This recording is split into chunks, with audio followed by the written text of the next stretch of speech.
Good morning, good morning. So pleased to have you this Tuesday. Happy Tuesday and happy Biashara Tuesday. We're so glad that you're joining us on Rise Today, Biashara Tuesday, the 20th day of May 2025.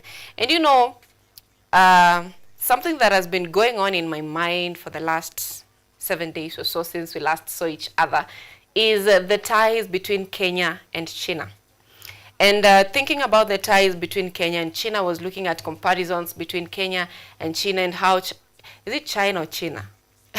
However you call it, depending on your English teacher. So what Kenya is now trying to get in a collaboration or in close contact with China, and this has created dissatisfaction, especially with the United States, who think that Kenya is shifting its relationship, or it's shifting the allies from the United States to China. And this is an economic war. It's a world economic war because as President Donald Trump got into office, there are a number of tariffs and all these taxations that were introduced to help improve the livelihoods of the people of the United States. And now nations, especially the African nations, are shifting allies to China. And looking at China, it's kind of rule. China is a one-party state, and that's different from Kenya, because Kenya, we are a multi-party state. And despite the fact that China is a single-party state, there is also the aspect of China having its activities in a capitalist manner, and that means that they do individuals in the country are allowed to own private properties, including industries, real estates, and all that. So that is a similar thing to Kenya. And that brings us to the question, is China a capitalist country, or is it the fact that it's led by a single party, it is classified as a hybrid state? And that's a similar situation with Kenya, because in as much as we are a multi-party state, most of our power concentrated around the president. And still looking at China, their way of development, in the year 1989, that is the 5th of June, China had a massive protest and massacre. So it said, if you don't know that, you need to go and look at that. So this protest began in April 15th, that is still 1989. And it was the protest was fueled by students who are complaining, or who are not comfortable with the way of government and the rampant corruption, and they were demanding accountability from the government. And this led to a massive protest that began with students that was at the Tiananmen Square, that is in China, Beijing. And it brought students across the country into protest. And this escalated until the members of the public also came in and tried to join the students in demanding accountability from leaders. And this is also a similar thing. It happened on the same month, because for Kenya this happened in the 25th of June, and in China this happened on the 5th of June 1989. And something that is so strange, or something that is eye-catching about China and the 1989 incident, is that the government was saying that the death toll was 241. That is the number of people who are recorded to be dead, according to the government statistics, and this included 36 students. And according to Red Cross report, they say that it was around a total of 2,600 deaths. And these deaths happened on the night of the 3rd and 4th of June 1989. And this is where there was incidents of tanks coming in and trying to bring peace, or trying to bring order at the square.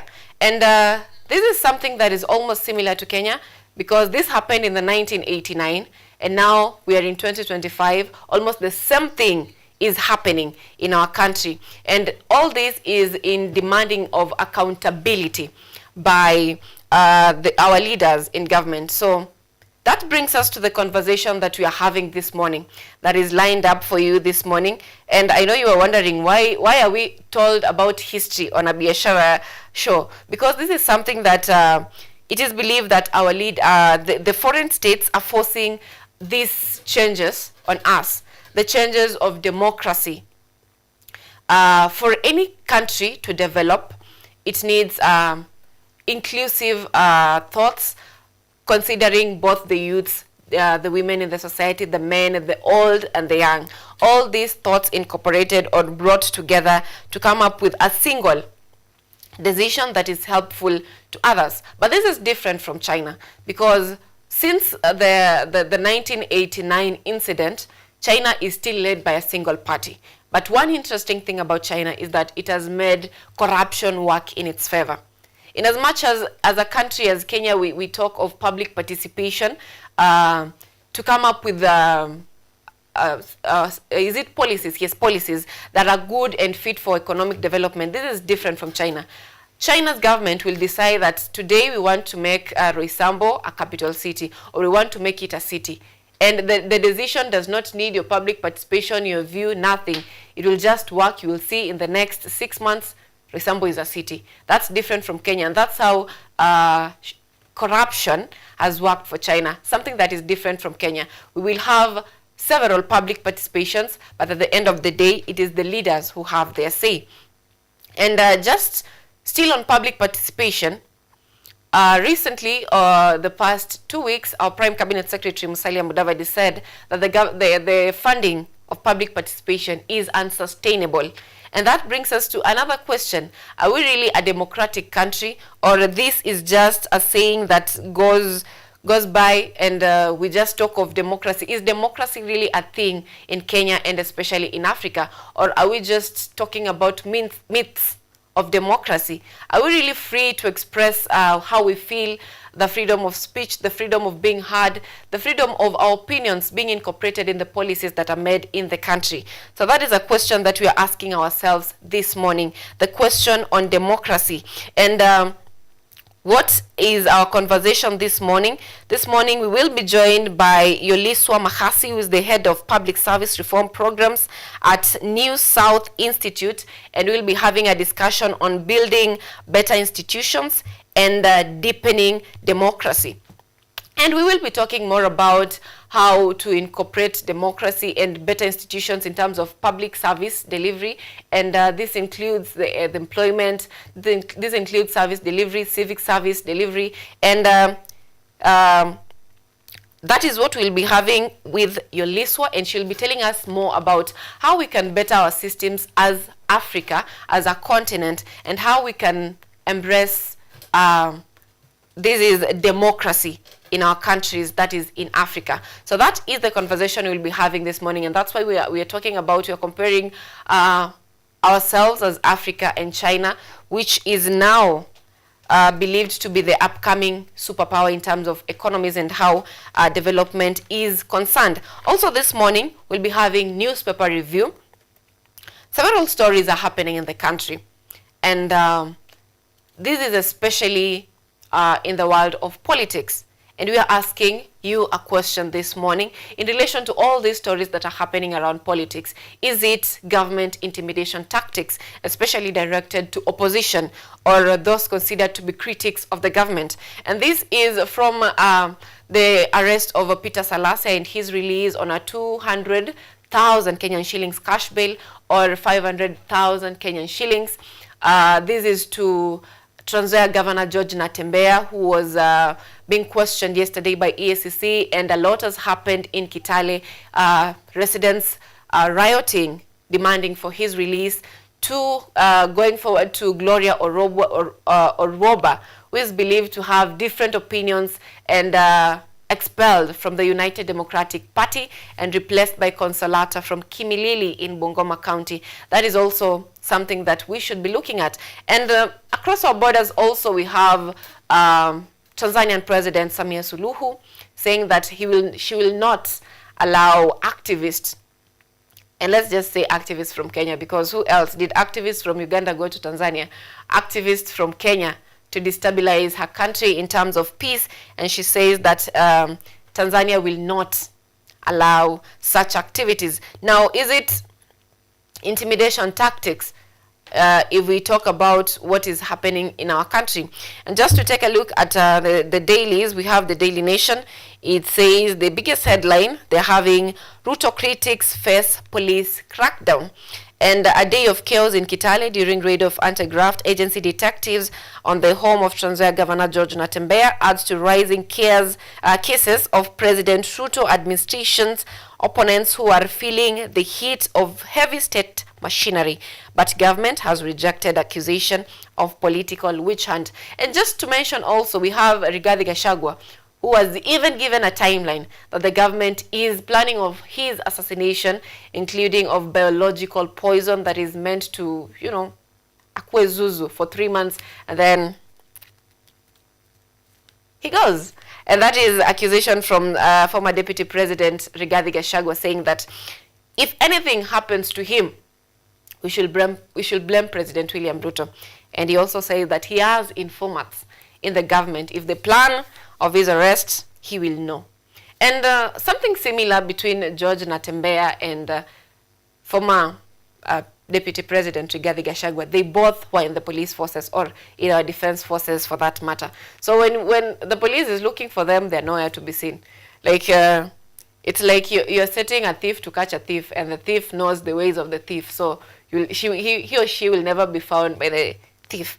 The thief is not really, I'm not referring to them as thieves, but if you talk about, they were in that space as police officers. So if you said police officers, they are aware of what is going to happen. And that's why we saw that they were not able to be found. But eventually, Gachagua says that he is willing to go to the police. That is in relation to his remarks that were made on Saturday, that in relation to what will happen if the 2027 elections are rigged, and what happened in 2007, he said that will be like celebration.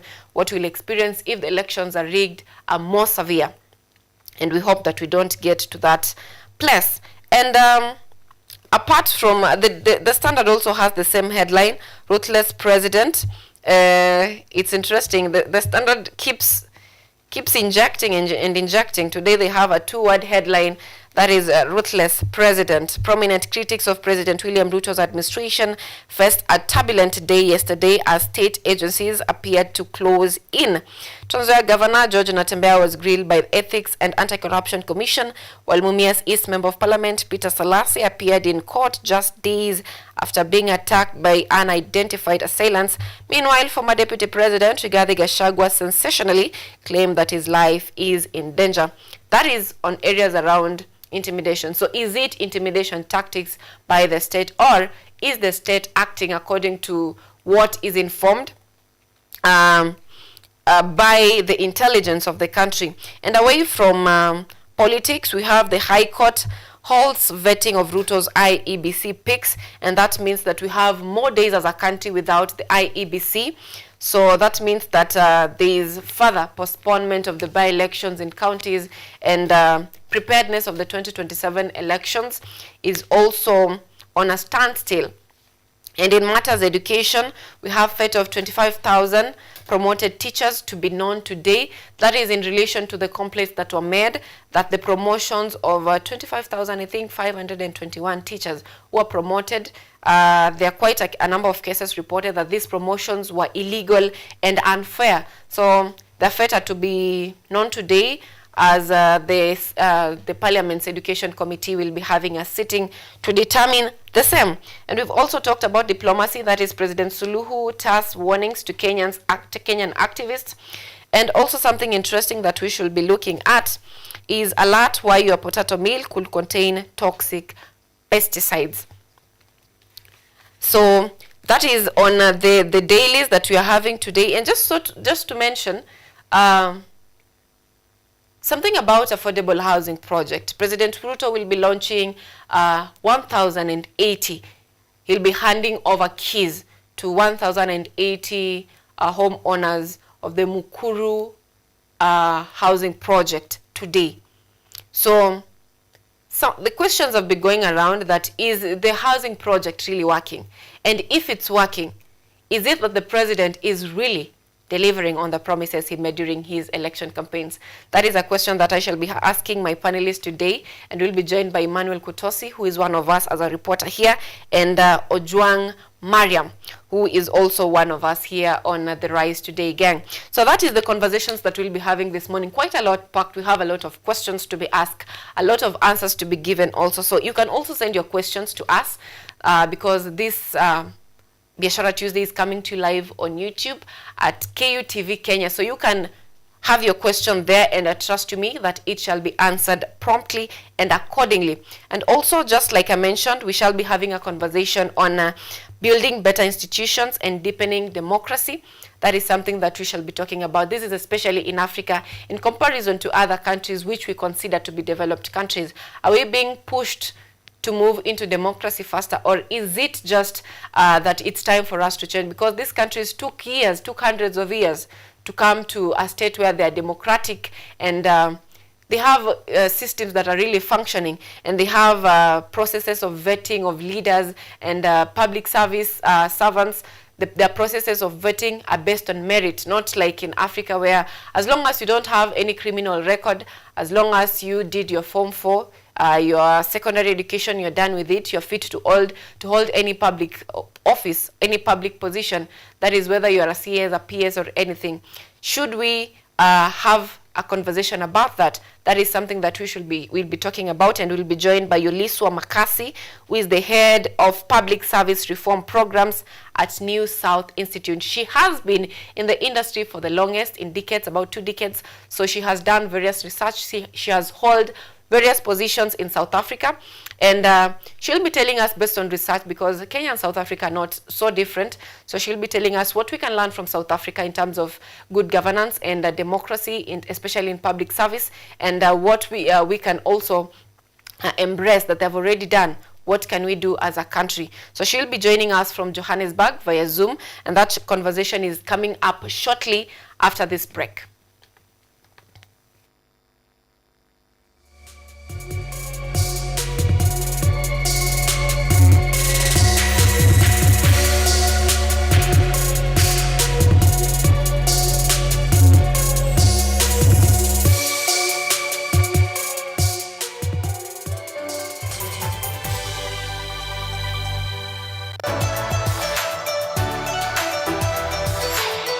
So my name is Jakub Petri. I'm Associate Professor in the Institute of Philosophy of Jagiellonian University in Krakow, Poland.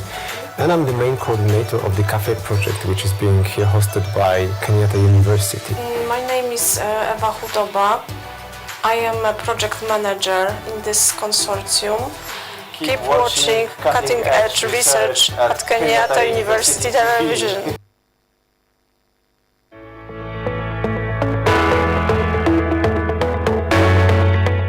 KUTV nilipatia mahali pa kunawiri makali yangu. KUTV imenisaidia sana, and hadi wa leo I still meet people who tell me, si wewe ulianzeaga KUTV?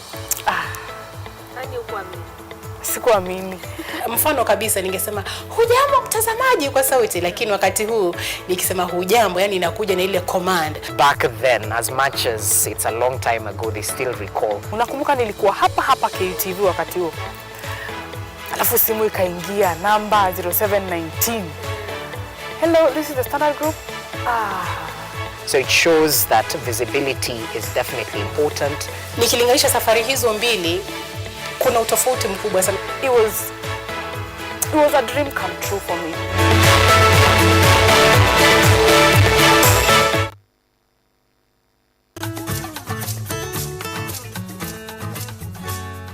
Hi, my name is Stella Tioi. Jina langu naitwa Okemwa Mokwa James. This is Mandela Gaya.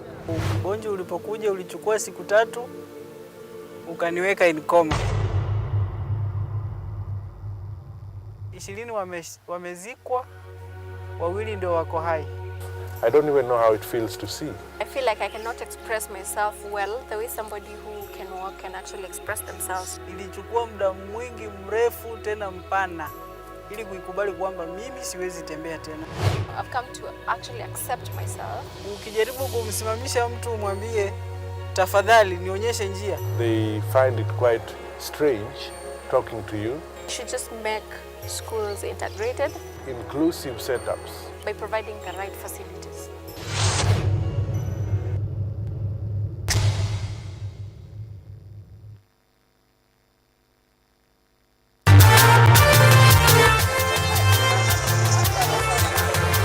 Ni nguzo na uso wa jamii.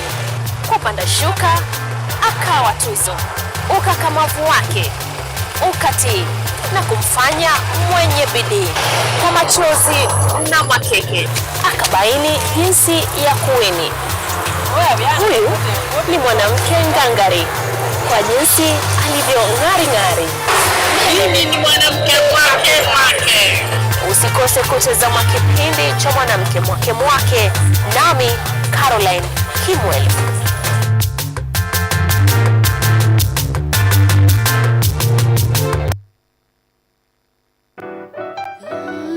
Miti.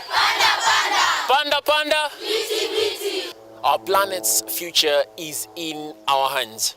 However, there is a threat to the brightness of this tomorrow.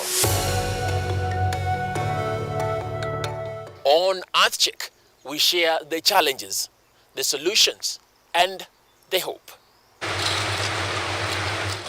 I would call this a very momentous day, a very critical day. Every episode, every story, every step we take creates a ripple. Join me, the environmentalist Emmanuel Kutosi, on KUTV every Wednesday at 8 p.m. and be part of Check. Welcome.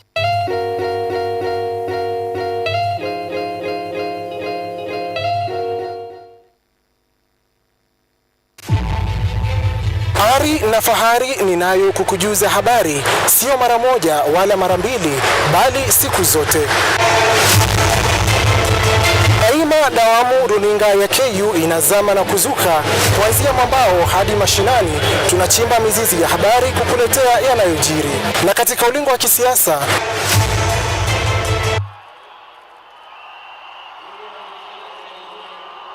tunachambua mbivu na mbichi, tukiweka yote paruanja yanayokuhusu wewe katika jamii. Je, mtazamaji, una kipaji cha kuvikwa taji? Bila shaka runinga ya KU tutakuvika taji, na wala sio kilemba cha ukoka, tukiangazia kipaji chako.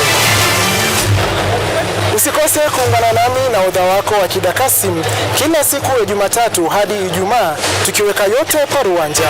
Daima ukiwa nami ni Nadra Chombo kuenda mrama.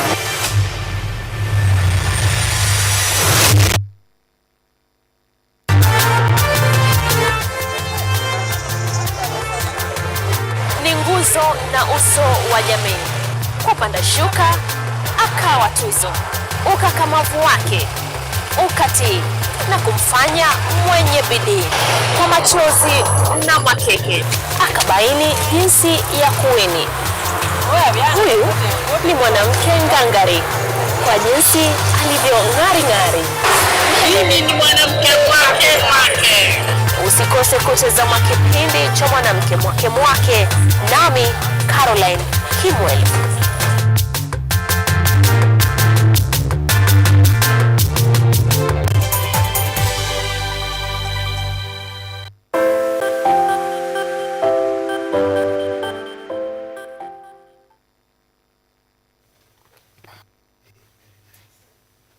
Na niko na intros.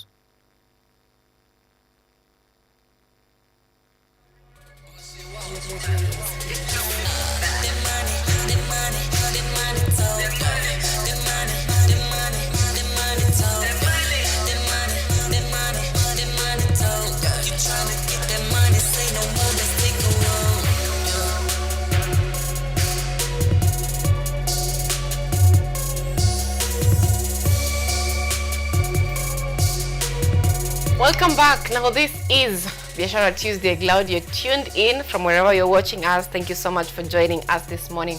And you know, this is a show that is always keeping you informed and on toes in terms of business.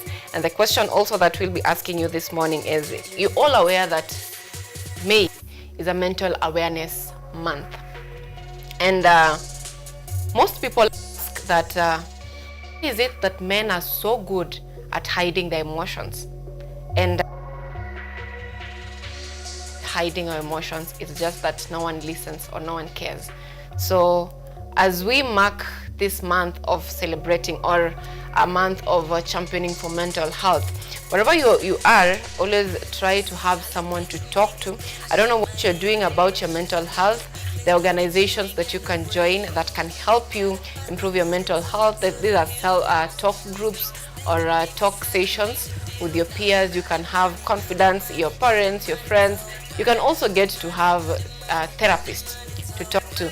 But all in all, just find something to do. And some also shift their focus to physical health, joining clubs, finding hobbies to do in terms of sports and other activities, other recreational activities. So as we mark this May, the month of mental health, try and make sure that you find a way of ensuring that you are okay mentally.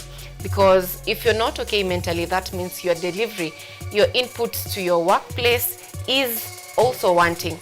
And now on to the interview that I've been telling you about all this while, about the democracy, or strengthening our institutions and expanding democracy. And just like I informed you, we will be joined by Yuliswa Mahasi from Johannesburg, that is South Africa. She is the head of Public Service Reforms Program at New South Institute. And this is a very dear conversation to us because as a country, we are known to be, we are termed as a country that is so critical of its own government.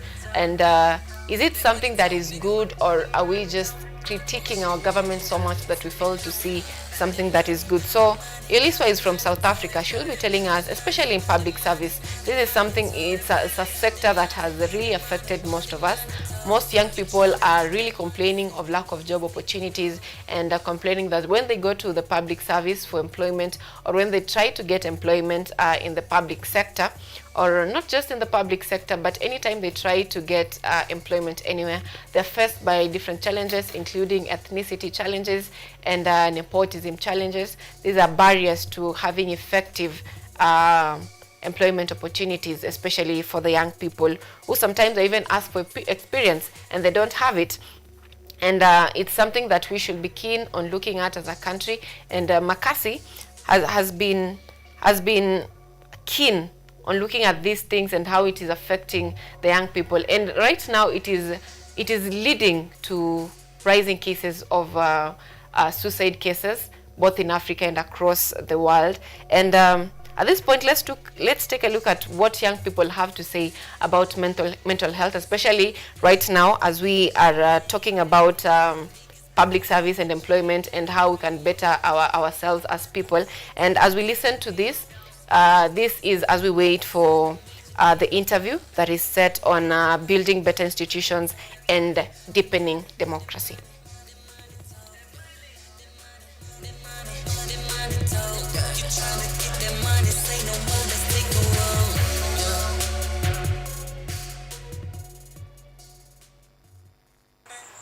Hello everyone, it is I, Michelle Wamboy, and today we are going to have a mind talk with Gen Z as they spill the tea on their mental health. And did you know that half of all people will be diagnosed with a mental illness at one point in their life? Mental health is real and it can get really messy. So if we don't talk enough about it, it can really affect us.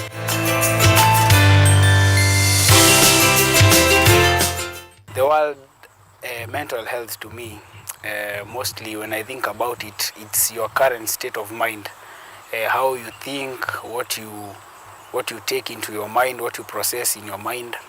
Yeah.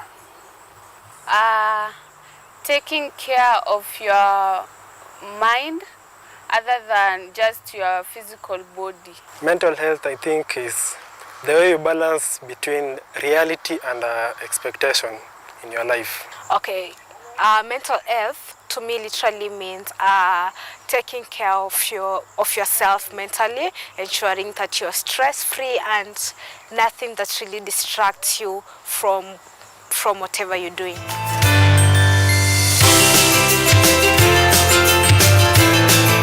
Mostly, because us as young people, I'll talk on behalf of the age that I am in.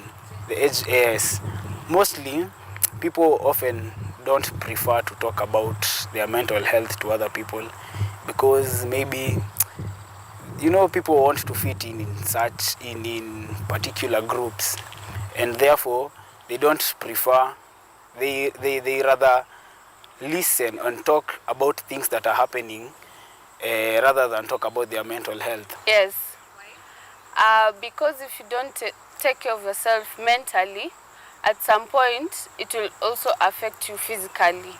Itaonekana tu, like if you are constantly overthink, una fear, constantly uko in fear, uko worried 24/7, it will just reflect like physically. Ata utapata unagonjeka something that it makes sense, like ungegonjeka if ungekuwa less stressed and all that. So mental health, ukikosa kuangalia mental health, at some point it affects your physical health pia. Yes, I think mental health is important because when you have a poor mental health, maybe you will have maybe unaweza shindwa kukula, ama unaweza kukunywa pombe, kutumia drugs, kitu kama hiyo, which affect your physical health. Yeah, it is. Actually, mental health comes first because when you're not okay mentally, you can't even be okay physically.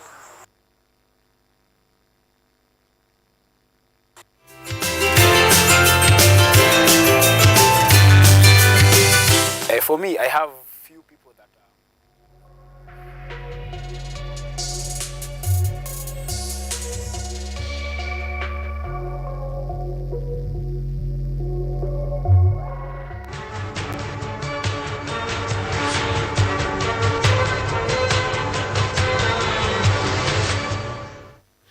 Welcome back. Now, finally, we have the conversation that we have been waiting for since 7 a.m. or 7:30 a.m., depending on the time that you joined us for Biashara Tuesday.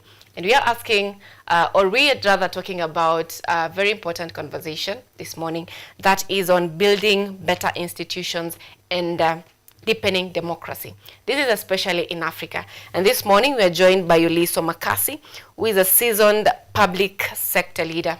And just before I get into introducing her, I think she's best suited for introducing herself after being in this industry, her industry for over 2 decades. So, Makasi, good morning.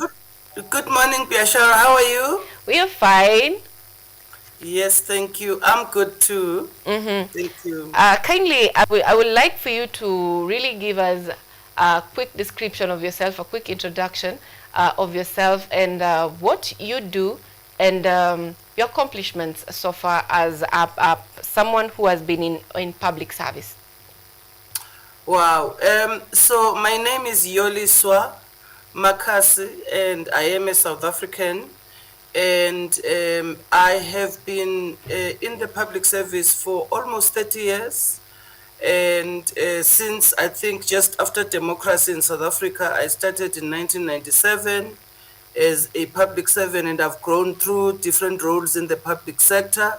And my last role, which I finished a 5-year term at the end of February, was being a Director General in the Department of Public Service and Administration. And now I've stepped out of government and I work for a policy think tank, which is called the New South Institute, and I am responsible for the program as one of the programs, the program on public sector reforms, and I am the head of that program. Yeah, so I've been a practitioner in public administration for almost 30 years.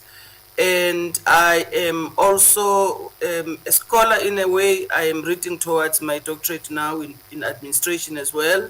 So that's broadly who I am. Thank you. In context to this interview and the role I play in South Africa. Very interesting. Your accomplishments are quite interesting. And you have mentioned that you have worked in the public sector for about 30 years. So in relation to the conversation that we are having this morning, do you think that our public sector is really democratic based on the number of years that you have been in the sector? Well, I mean, I think that there's been a lot of strides we have moved in Africa in terms of democratizing our institutions and the public sector. But I think also what we are also picking up in the systems is that the democracy is not necessarily an answer to our challenges. The challenges of unemployment, I heard you earlier on talking about an unemployment of young people. It's something that's happening in most African countries, if not all. In particular in South Africa, where I come from. So those challenges require more effort. Democracy alone is not going to give us those things. What is important is that more efforts must be given in ensuring that our economies grow so that they are able to absorb more people in the labor market, for instance. So I think there's space for democracy and the democratization of society, because that ensures participation of people in processes that are taking place in governance and etc. Those are important elements of democracy. So that's how I would answer that question, Biashara. Very interesting. Now, there's a lot you've mentioned, that there's a lot that is we are supposed to be doing as Africa. I believe we are talking about Africa as a whole, not just South Africa and Kenya. But having the two countries on board, it can give us a brief overview of what is happening in Africa. Unemployment is a major challenge both in Africa and in South Africa and Kenya, and in Africa at large. So how well can we build better institutions in order to deepen democracy? How can we do this as Africa? Well, I mean, I think that part of building institutions, you would have seen in a number of our countries that one of the biggest challenges is issues around governance, issues around corruption, and that leads to flow of resources that could be assisting to deal with some of the challenges through such as unemployment and etc. But those resources are unaccounted for due to corruption and etc. So it's important that when we think about building our institutions, we think about how we strengthen governance so that our institutions become ethical and the people who are running those institutions are ethical in terms of ensuring that the institutions are resilient themselves, but also the capacity that we build, the human resource capacity in those institutions in government. Remember, government jobs are like lifetime jobs. So whether a person is performing or is productive or not, they stay forever in government jobs. So how do we then ensure that we have robust systems that are in place that are aimed at building the capacity of our state and building the institutions so that they can be able to deliver and focus on issues that are related to people? In South Africa, we have this program called Professionalization of the Public Sector. It's a program that we're also supporting as the New South Institute, where government has taken a step to professionalize the public sector and looking at a number of things that they are doing. There is a framework that they've approved in October 2022 called the Professionalization Framework, and it gives a number of steps in terms of just how you strengthen your human resource processes as a first point, and how you strengthen the interaction between politicians and public administrators to ensure that there's stability at that level. So the New South Institute is very involved in that work and is supporting that work. The third issue I think I want to raise around building our resilience in our institutions and strengthening our institutions is creating opportunities to bring in young people in the public sector. Tomorrow we are actually releasing a report which as New South Institute we have been working on for the past few months, that looks at the past 15 years and what are the trends in terms of the aging of people in the public service in South Africa. We'll be releasing that report, but it's showing that the numbers of younger people in government are declining and the numbers of older people are increasing.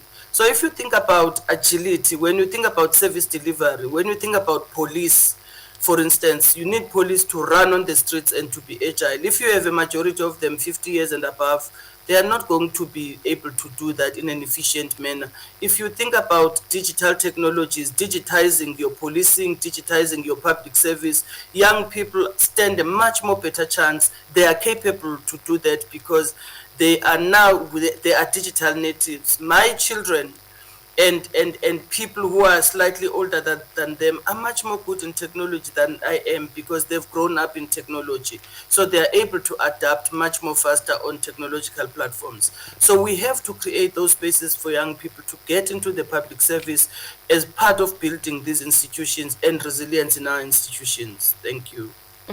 Now that we are talking about the young people being involved in the public service sector, last year at around June we had demonstrations random in Kenya and South Africa also, though for Kenya turned really chaotic.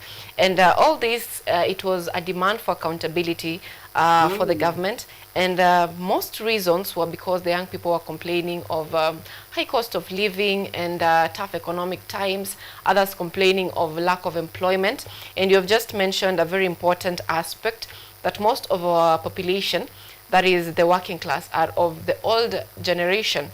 And that brings us to a question on the merits of someone to be in that space as a public servant. How is it in South Africa, and how can we compare it to Kenya? That is the qualifications for someone to get into an office position, and for someone to lose their job, it's either at the end of the contract or the retirement age. For Kenya, it is at 60 years. That is the retirement age for Kenya. But we have seen several people turning their ages or backdating their age. And how can our institutions, especially Kenya and South Africa and Africa at large, come up with ways of harnessing these challenges, like people backdating their ages so that they can stay in office or in their positions for longer time, involving the youths in these spaces where their voices can be heard, and incorporating them in the sector. How different can Africa at large do to ensure that the young people are really given these opportunities without so much hardships? So I think the first thing is that the issue around changing ages and etc. again relates to this point on corruption I was raising earlier on, and the lack of ethics, both from the system, those who are working in government, and those who are outside government, which is the communities that want the service. So government has to strengthen its systems, and I believe that technology plays a critical role in strengthening our systems and improving accountability. And I know that Kenya is one of those countries that have really invested in its technology and has really improved in terms of the digital transformation. Some of the stuff we read about Kenya in relation to digital transformation. And I do hope that young people are driving those processes even there in Kenya in respect to that. I think the second issue is that not everybody who is working in government wants to stay until they are 60 or 65. So in South Africa, the retirement age is 65. So not everyone wants to stay until they are 65. I think some people, once they hit 55, once they hit 50 or 60, between 55 and 60, they start thinking about leaving because of maybe health issues, they are tired, they want to spend more time with family, with grandchildren, and etc. So the system must be able to allow those who want to exit earlier to exit. One of the reasons why people stay longer in the system, it's because they will get penalized. I don't know how the system works in Kenya, but in South Africa, you are likely to be penalized if you retire before your retirement age or before a certain period within your retirement age. So people basically stay and are not productive simply because they're waiting to retire. And that is a big problem. So, and also remember that older people in the system, they would have occupied their jobs for a longer time, and they're expensive to maintain in terms of salaries.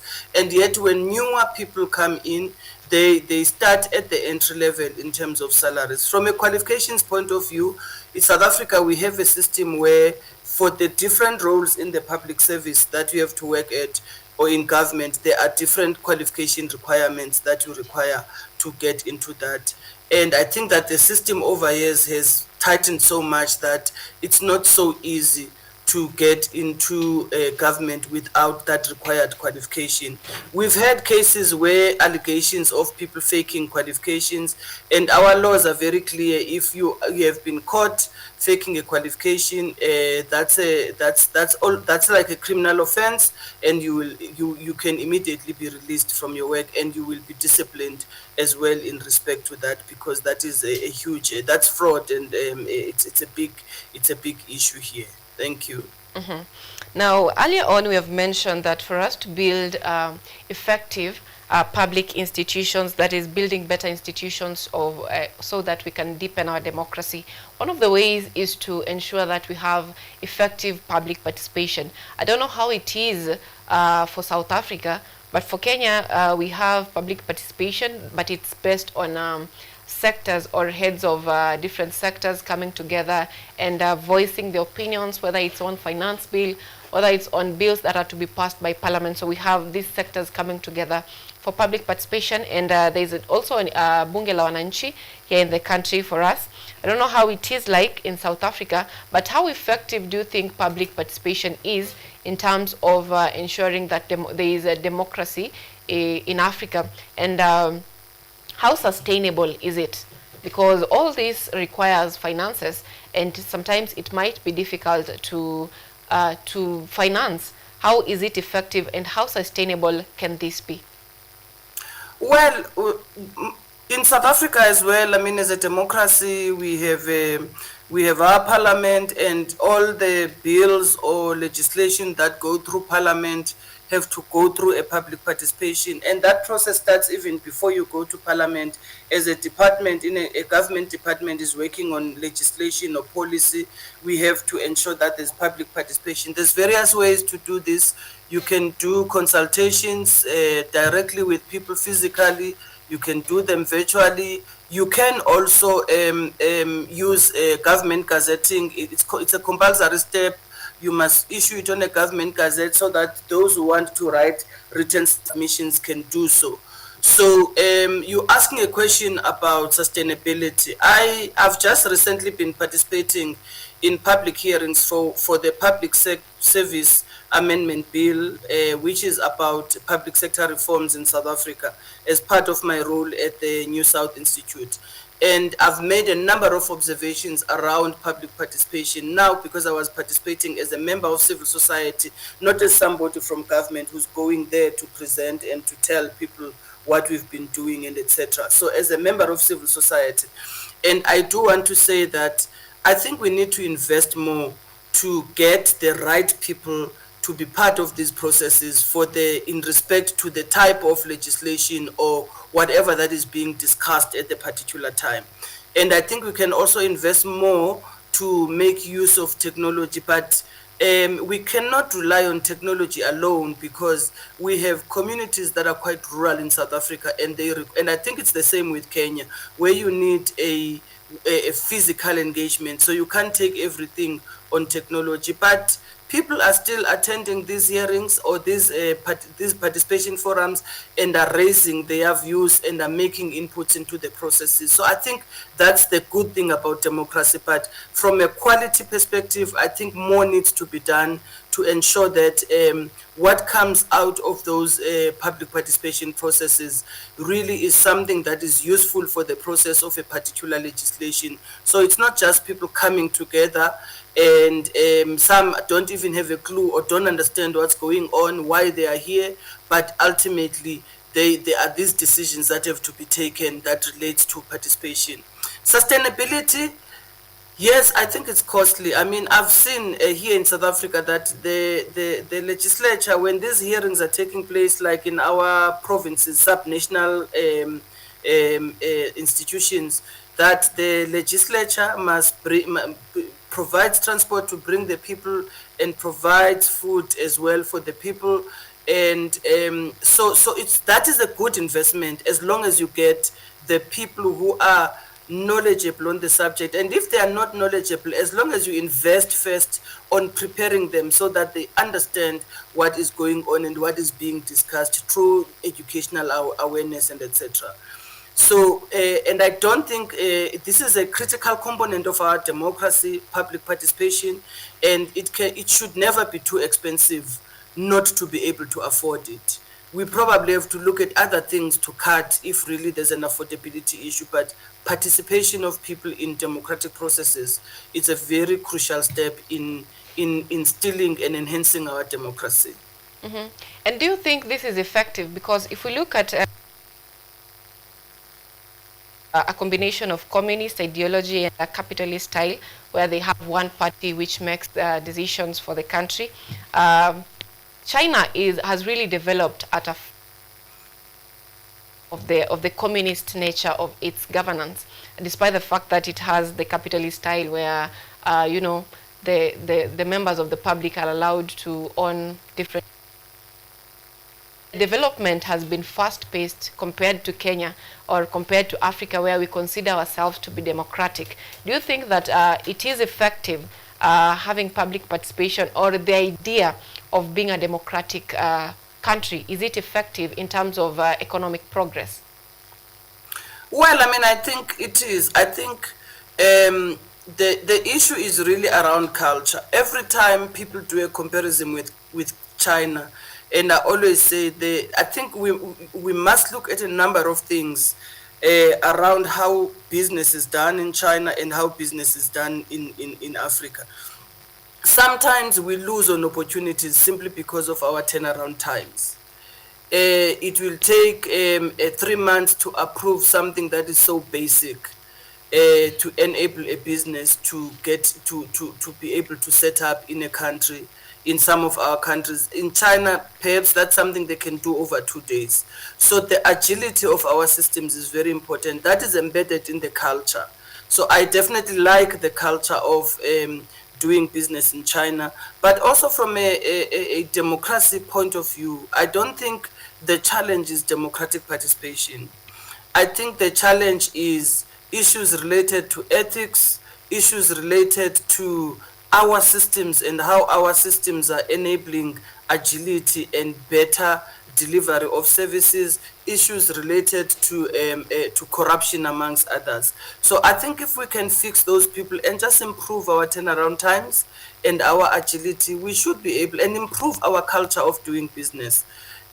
We should be able to really improve on certain things. And some of the issues with the economy are really structural issues that require a lot of work and require a lot of reforms. And I think our countries really try to put in place so many reforms to ensure that our economy performs better. But we are part of a global economy. I mean, as you know, what happens in Russia or Ukraine affects us in South Africa, affects you in Kenya, because of the global supply chain processes and and the trading relations that takes place amongst countries. So it's quite a complex system, but more importantly is, as complex as it is, I think also there are things that we can improve in how we engage with the system from our own culture and our own way of doing things. And how best can we do these improvements, I mean, based on our culture, so that we don't feel like we are forced into quick progress, because these countries took hundreds of years to reach where they are. So as Africa, how best can we do this based on our cultures and our way of life? Well, I mean, I think that when I talk about culture in this context, I'm talking about the business culture that we have in our systems. So I think that for me, use of technology, agility, moving fast with things, moving fast with decision making, ensuring that you have the right people to do the work, which means the right people who possess the relevant competencies and who possess the relevant qualifications to be able to drive, and ensuring that, especially if you think about government, you hold public servants accountable for productivity, and you have performance management system in place that ensures that those who are productive and perform continue, and those who are not willing to work are released from the system, so that we can be able to bring in people who can work in the system. So for me, those are some of the practical things that we should be doing to ensure that we improve from where we are to the next levels, and do away with processes that are not working for us. in terms of moving things faster, in terms of ensuring participation of the various stakeholders and etc. Now, that is very much in order, but looking at African countries, it is very hard to separate politics and governance. That is when our leaders are really into our governance part, in focusing mostly on politics more than how they govern our countries. And this has led to our decisions as African countries is majorly based on politics. When it comes to development projects and all this, they're based on how politics run, how allies of the government receive larger shares and all that, how positions in government are rewarded to government allies or those who sponsored the regimes in power. So this has often led to voter apathy, where most people think that we don't need to even vote, we don't need to do much because the leaders or those in power will have their way. So how can Africa as a country deal with this upcoming issue of voter apathy where they don't have trust in government? Well, I mean, I think that firstly, we need to rely on evidence in decision making. So I indicated to you earlier on that the New South Institute is issuing a report tomorrow on the aging public service. And one of the reasons we have decided to work on that report is exactly evidence-based, in the sense that we are saying that there is this talk about professionalization, there is all these efforts that are being taken to professionalize, but what is the evidence? What is the evidence telling us, and what can government learn from this evidence and stakeholders learn from this evidence? So evidence-based decision making and evidence-based public policy making is very, very important in terms of taking this work forward.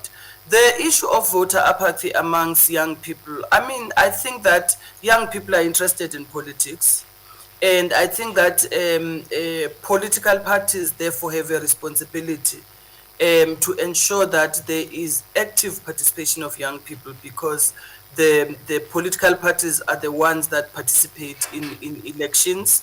The fact that so many young people in Kenya were on the streets and raising issues that have to do with their lives. So many people in South Africa, from time to time, young people are on the streets, and other countries in Africa, shows their interest in politics, shows that they are frustrated about how the system is. And therefore, there must be a system of listening to these young people so that they are attracted into the system of politics and they are able to participate. And remember, participating in politics is not just about voting. Young people must occupy their rightful place even in political parties. We are seeing more and more in Africa younger people coming into leadership positions, and you know, they inspire the other younger people as well to be able to step into those positions. Lastly, one of the things I said earlier on, we are participating in a legislation a review process which is currently in the National Council of Provinces in Parliament. And one of the issues we're raising in that legislative process for the Public Service Amendment Bill is the importance of separating the roles of heads of departments from the roles of politicians who are ministers or at provincial levels, MECs and etc. To answer exactly the question that you are raising, the interface between politics and administration, it's very important that those roles are clear. It's clear that this is where, as a head of department, I operate, and this is where, as a minister, I operate, and this is where our operating interfaces, the two of us, because you want to avoid political interference in administration, in running administration, and you want to deal with some of the challenges of instructions that may not necessarily be instructions that are taking forward the work of government, but also politics in their nature. They are very short-termist in the sense that politics when a politician steps in, they have a 5-year period. And they want to deliver everything in 5 years. So everything is urgent. And yet, administration is what continues and sustains even some of these interventions and ensures that programs should be continuing. Even when one politician has left and another one has come, or one administration has left or another one has come, or one political party that has been leading has now exited and another political party has come into government. So it's important that there is clarity about those roles and responsibility. There's clarity about accountability. There's also clarity about the work that must be done on building integrity, on building ethics within the system itself. Now there are these programs that are upcoming at that is South Institute, and that is New South Institute, and these programs are meant to shape the public service, and it includes submissions for NSI, Fellowship in Public Service, and scholar programs. So could you please talk to us about these programs and how they are going to shape the future of public service, especially in Africa? This is a program that excites me a lot, where we are basically putting together a fellowship in public service reforms for public servants, and the second one is the Young Scholar Program. This is targeting young people who are institutions of higher learning in Africa, who are doing final year as well as maybe postgraduate, and we want to support them in work with them around their research on reform areas, in various areas of reforms. It doesn't matter if a person is studying, like the program they are studying within public administration, you may be specializing, or public management and public policy, you may be specializing in an area in health, you may be specializing in an area in local government. We are keen to receive those applications and work with the young people. The one of the fellowship as well, the fellowship for public sector, we are looking at young people, at people who are public servants, not young people, people who are public servants who are involved in policy implementation and policy development, and we want to work with them around, again, supporting their work in terms of public sector reforms where they are working, and supporting their capacity to deliver on this particular work, because we've also seen that public sector reforms need to be supported. Hence, we want to work with public servants who are in the system in some of our African governments. We also want to work with young people who are in universities, because there is always space for research, there's space for developing case studies, there's space for evidence-based type of research in this particular area. So it is an open call, even for those young people who might be in Kenya and also asking who meet the requirements. We're really looking forward to get those applications. Very interesting. Now, just still on the same programs that are at New South Institute, there is you are a champion of mentorship, especially which includes youth empowerment, women empowerment, and leadership development.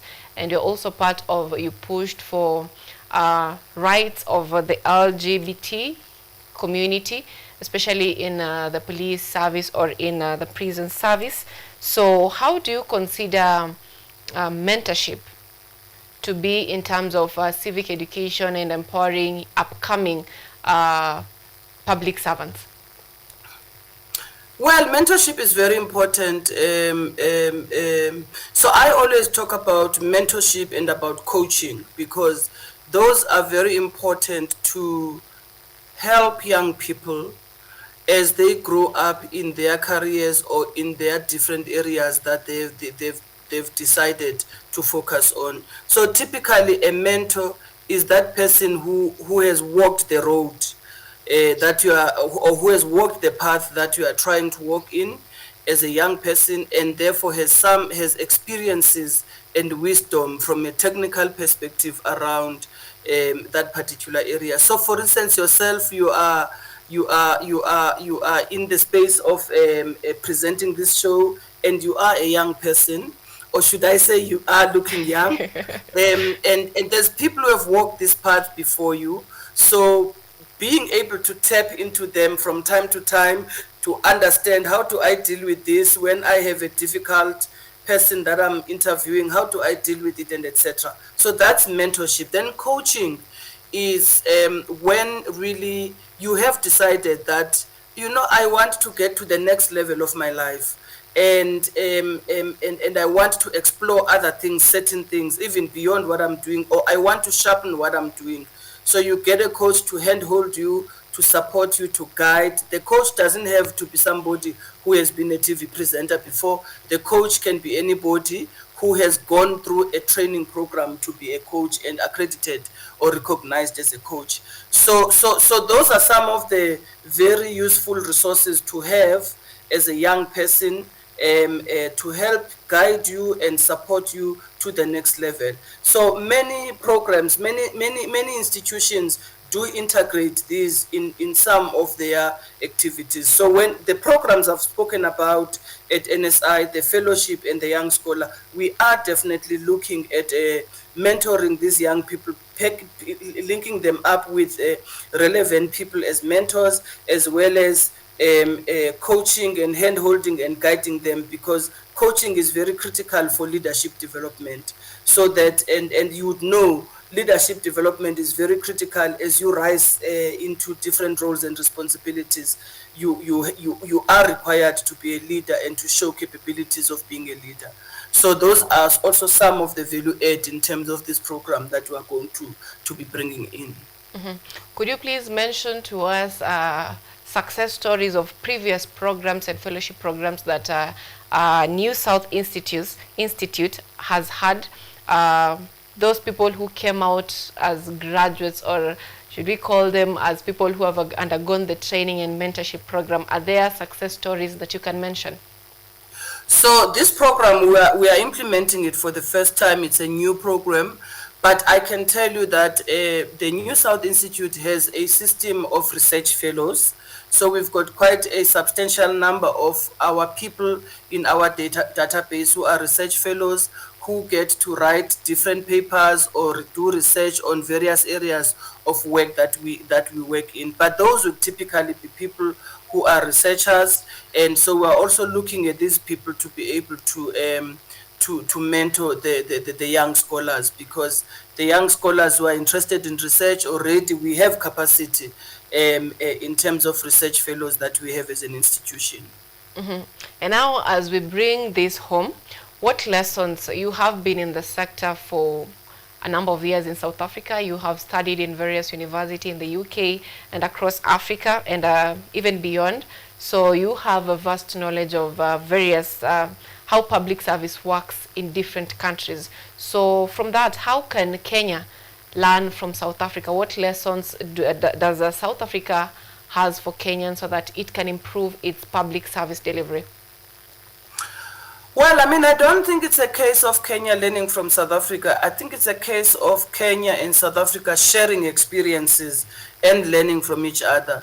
There are areas where Kenya is doing well, and one of those areas, in my understanding, is exactly what I spoke earlier about, digital transformation. And there are areas where perhaps in South Africa we are doing well. I think that there's lots of efforts that is being put on professionalizing the public service. There's lots of efforts that is being put on thinking about how to deal with issues of young people. These are complex issues, but at least there's thinking around those issues. I think we can share notes, we can share experiences, and we can see how we move forward in respect to that. But I wouldn't bring an approach that says Kenya come and learn from South Africa. I think that South Africa must learn from Kenya and Kenya must learn from South Africa. We must share those experiences and insights. It is a win-win situation for both countries. A country learning from another. And are there lessons from across, apart from Kenya and South Africa, that is from beyond maybe developed countries that you've interacted with, that the two countries can learn from?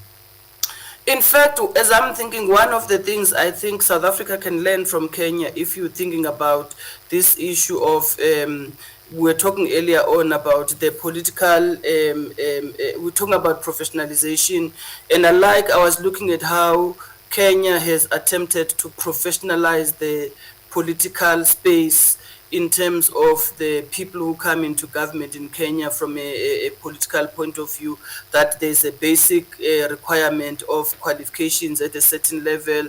To be a minister, you need to have a certain level of qualification and etc. And I think those are some of the things that even South Africa should be learning from Kenya, because I think for us in our country, for politicians, it's like a free-for-all of some sort. So and I think there's various models in various countries. I've been reading a lot about international models. One of our research fellows at the New South Institute is currently in Germany and is doing a fellowship, and has also been a fellowship and is looking at public sector reforms, and has been sharing a lot of information around some of the models that are being looked at in various countries around public sector reforms. For instance, the system in Germany, the system in France, and other systems in global South countries like your countries in South America and etc. So I think that there is so much to learn, but we just need to be very intentional and be very present about what we need to know and how we get it. Mm-hmm. Now, looking forward, what innovations or reforms do you think Africa should embrace in order to come up with a better or more evolved public service sector, more evolved public institutions, and a deepened or a widened democracy? I think that firstly is we must get the right people into our government institutions. So meritocracy is important. Recruiting the right people with the right competence is very important, and of course each country will define what that competence is. So that's the first issue for me. The second issue is reviewing our own processes in our institutions to ensure that they enable this agility that we're talking about, but also bringing in technology, digital transformation, bringing in technology to improve accountability, to improve service delivery time, turnaround times, and to improve governance. I think the third issue is really working with public servants and building on their values. Mm-hmm. So in South Africa, for instance, we have our constitution, which is very clear on values for the public sector, values and principles for the public sector.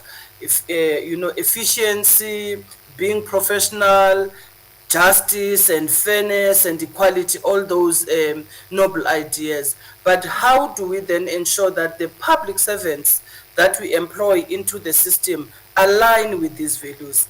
They live the values of the Constitution, because then the issues about integrity, the issues about ethics can immediately be addressed if you look at that. So we need to have those type of programs that continuously remind our people in the public service and supports them to live these values. So you have to translate those values into day-to-day activities of people in the system. Mm-hmm. Thank you so much. Now, as we bring this to an end, do you have any last words for our viewers back at home in Kenya and in South Africa? Well, I just want to appreciate the opportunity to share, and I hope that people will be able to they've been able to pick up something. But just to say that young people in particular, we must not give up, or they must not give up. I'm no longer young anymore, but young people must not give up. They have to continue to fight for a life that is better, and to hold governments accountable to deliver on that life, and also hold private sector accountable, because it is private sector that develops, that is responsible for job creation. Of course, the government must provide that environment for job creation. So let's put the system under pressure as young people to ensure that it delivers for us, and let's get involved, let's participate. Thank you. Thank you so much, Makasi, for making time for us from Johannesburg. I know it is a little earlier for you in South Africa, but we thank you so much for making time for us this morning. Now, to our viewers back at home, it is an interesting opportunity for you, especially for the young people, to make haste and get the opportunities. That is a submission for the NSI Fellowship Program in Public Service Reform and the NSI Young Scholar Programs 2025. That is, there is a call for submission. So if you're a young person, you have the opportunity to make an impact or to be part of the change, especially in your country, wherever you are in Africa. So you can be part of this, and this is by making your submission and trying to find a way of finding a balance of how you can incorporate your views in your country or your views from wherever you are and make a change. It's not just about going to streets, but you can also be part of the research program. That is a discussion on building better institution and deepening democracy with the Yoliso Makasu from Johannesburg, who is the head, who is the head of public service reforms programs at New South Institute in South Africa. Thank you so much for being part of this discussion on the launch. Now, coming up next is a discussion on the state of our nation, that is the newspaper review, and we'll be joined by Ojwang Mariam and Emmanuel Kutosi, all from this very able studio, KUTV. See you after the break.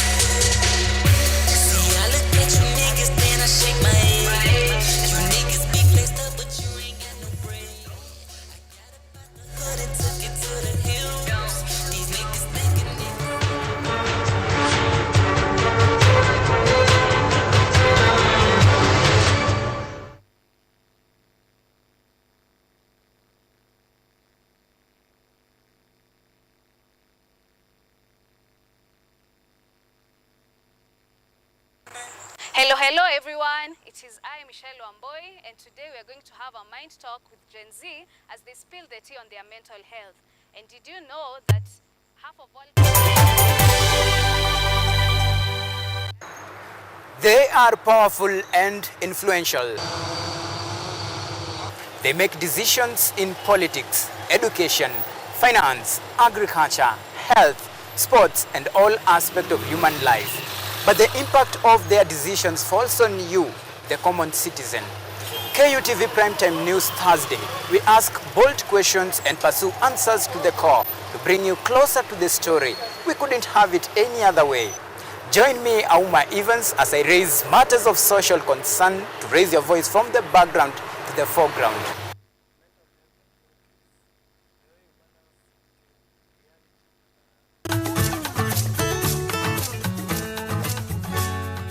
Hi, my name is Stella Tioi. Jina langu naitwa Okemwa Mokwa James. This is Mandela Gaya. Ugonjwa ulipokuja ulichukua siku 3 ukaniweka in coma. 20 wamezikwa, 2 ndio wako hai. I don't even know how it feels to see. I feel like I cannot express myself well the way somebody who can walk can actually express themselves. Ilichukua muda mwingi mrefu tena mpana ili kuikubali kwamba mimi siwezi tembea tena. I've come to actually accept myself. Ukijaribu kumsimamisha mtu umwambie tafadhali nionyeshe njia, They find it quite strange talking to you. You should just make schools integrated Inclusive setups. by providing the right facilities.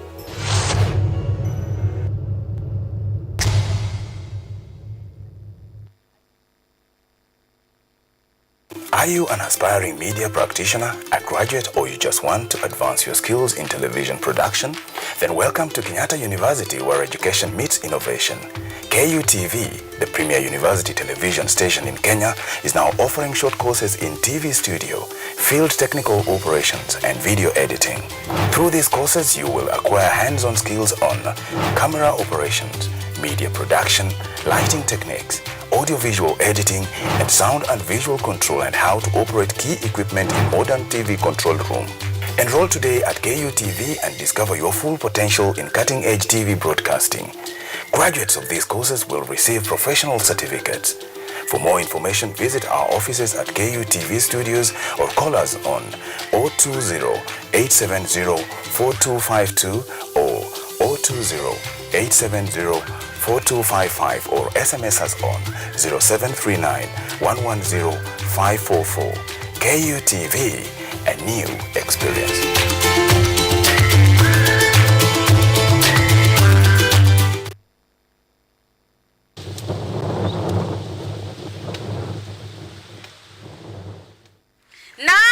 Ungana nami Malkia wa Taarab katika mitindo ya kipwani hapa KUTV.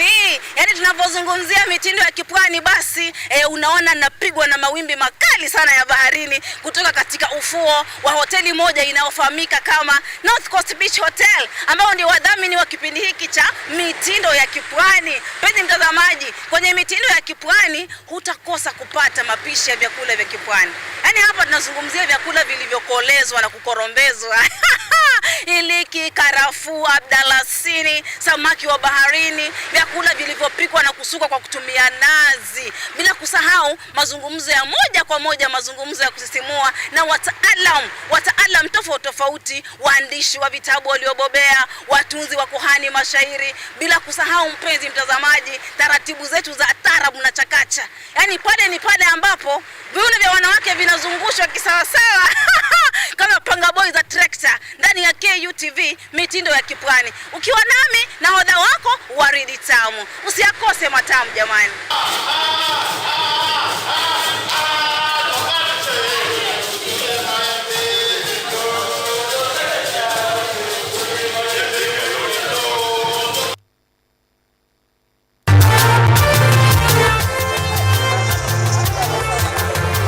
Ni nguzo na uso wa jamii. Kupanda shuka akawa tuzo, ukakamavu wake ukatii na kumfanya mwenye bidii. Kwa machozi na makeke akabaini jinsi ya kuweni. Huyu ni mwanamke ngangari kwa jinsi alivyo ng'ari. Mimi ni mwanamke mwake. Usikose kutazama kipindi cha mwanamke mwake nami Caroline Kimweli.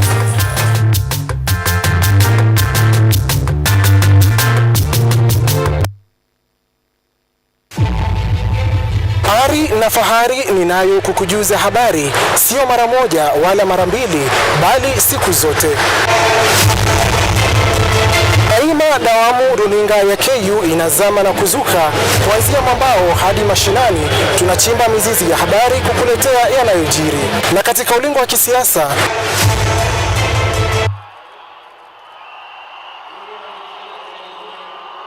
tunachambua mbivu na mbichi, tukiweka yote paruanja yanayokuhusu wewe katika jamii. Je, mtazamaji, una kipaji cha kuvikwa taji? Bila shaka runinga ya KU tutakuvika taji, na wala sio kilemba cha ukoka, tukiangazia kipaji chako. Usikose kuungana nami na hodha wako Akida Kasim kila siku ya Jumatatu hadi Ijumaa, tukiweka yote paruanja.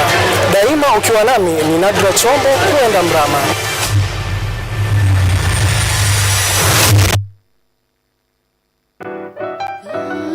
Miti, panda. Miti. Our planet's future is in our hands. However, there is a threat to the brightness of this tomorrow. On Earth Check, we share the challenges, the solutions, and the hope. I would call this a very momentous day, a very critical day. Every episode, every story, every step we take creates a ripple. Join me, the environmentalist Emmanuel Kutosi, on KUTV every Wednesday at 8 p.m. and be part of Check. Welcome.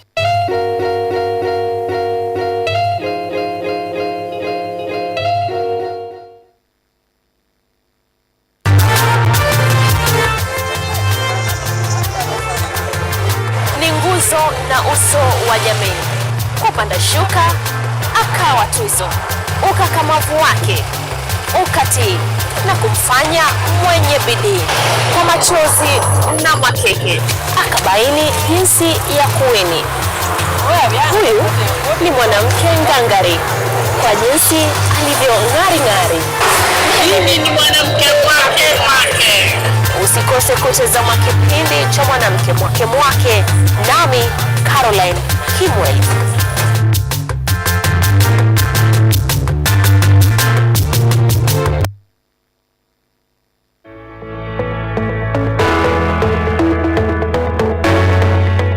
KUTV nilipatia mahali pa kunawiri makali yangu. KUTV imenisaidia sana, and hadi wa leo I still meet people who tell me, si wewe ulianzeaga KUTV? Nani ukuamini? Sikuamini. Mfano kabisa ningesema hujambo mtazamaji kwa sauti, lakini wakati huu nikisema hujambo yani inakuja na ile command. Back then, as much as it's a long time ago, they still recall. Unakumbuka nilikuwa hapa KUTV wakati huo. Alafu simu ikaingia namba 0719. Hello, this is the Standard Group. So it shows that visibility is definitely important. Nikilinganisha safari hizo mbili, kuna utofauti mkubwa sana. It was a dream come true for me.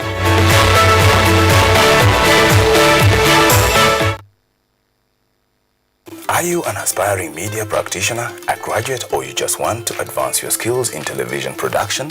Then welcome to Kenyatta University, where education meets innovation. KUTV, the premier university television station in Kenya, is now offering short courses in TV studio, field technical operations, and video editing. Through these courses, you will acquire hands-on skills on camera operations, media production, lighting techniques, audio-visual editing, and sound and visual control, and how to operate key equipment in modern TV control room. Enroll today at KUTV and discover your full potential in cutting-edge TV broadcasting. Graduates of these courses will receive professional certificates. For more information, visit our offices at KUTV Studios or call us on 020-870-4252 or 020-870-4255 or SMS us on 0739-110-544. KUTV, a new experience.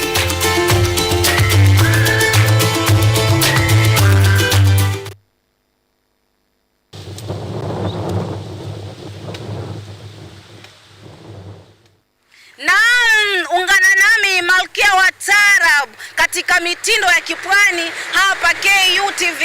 Yaani tunapozungumzia mitindo ya kipwani basi unaona napigwa na mawimbi makali sana ya baharini kutoka katika ufuo wa hoteli moja inayofahamika kama North Coast Beach Hotel, ambao ndio wadhamini wa kipindi hiki cha mitindo ya kipwani. Penye mtazamaji, kwenye mitindo ya kipwani hutakosa kupata mapishi ya vyakula vya kipwani. Yaani hapa tunazungumzia vyakula vilivyokolezwa na kukorombezwa.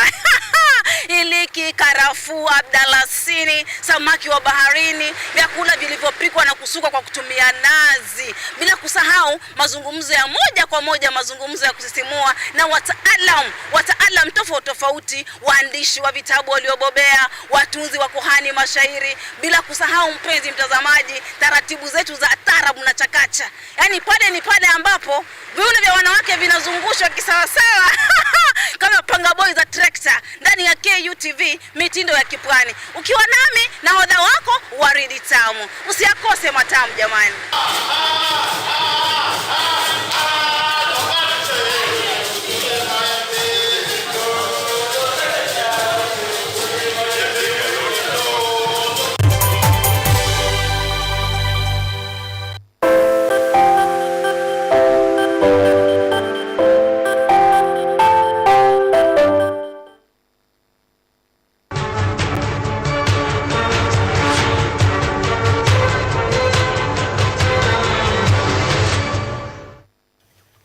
Welcome back. Now this is Biashara Tuesday. Thank you for keeping it KUTV Rise today. And I mentioned that after the break we'll be back with newspaper review.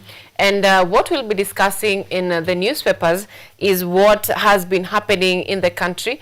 That is the developments in the country that has made news. And right now I want us to take a look at what has been developing in the country in terms of news. And then after these updates, we'll now talk about those news that you've been hearing, and tutakuwa tukichambua with the panelist here, that is Emmanuel Kutosi, who is already here with us in studio, and also with Ojuang Mariam, who is set to be joining us in a bit. Now getting straight into the news that had made headlines over the weekend. Former Deputy President Rigathi Gachagua has broken, let me just get that right. Former Deputy President Rigathi Gachagua has broken his silence on the developments that has been happening around his speech, and he has now said that after disappearing following a dramatic raid on his Karen and Wamunyoro residences, in a media briefing, Gachagua accused President William Ruto of orchestrating the raid as part of a way to silence his career, his political career. Now, let's get more on that story. If I was an irresponsible leader, ningewachilia supporters yangu watoke. Can you imagine kama ni Raila Odinga alitolewa kwa kiti? Ingekuwa namna gani? Former Deputy President Rigathi Gachagua and Democracy for Citizens Party leader has linked the raid on his Karen and Wamunyoro residence to President William Ruto, whom he claims is the mastermind behind the operation. According to Gachagua, rogue officers allegedly under the National Intelligence Service attempted to frame him for illegal possession of firearms with the plan to incapacitate him using dangerous chemicals.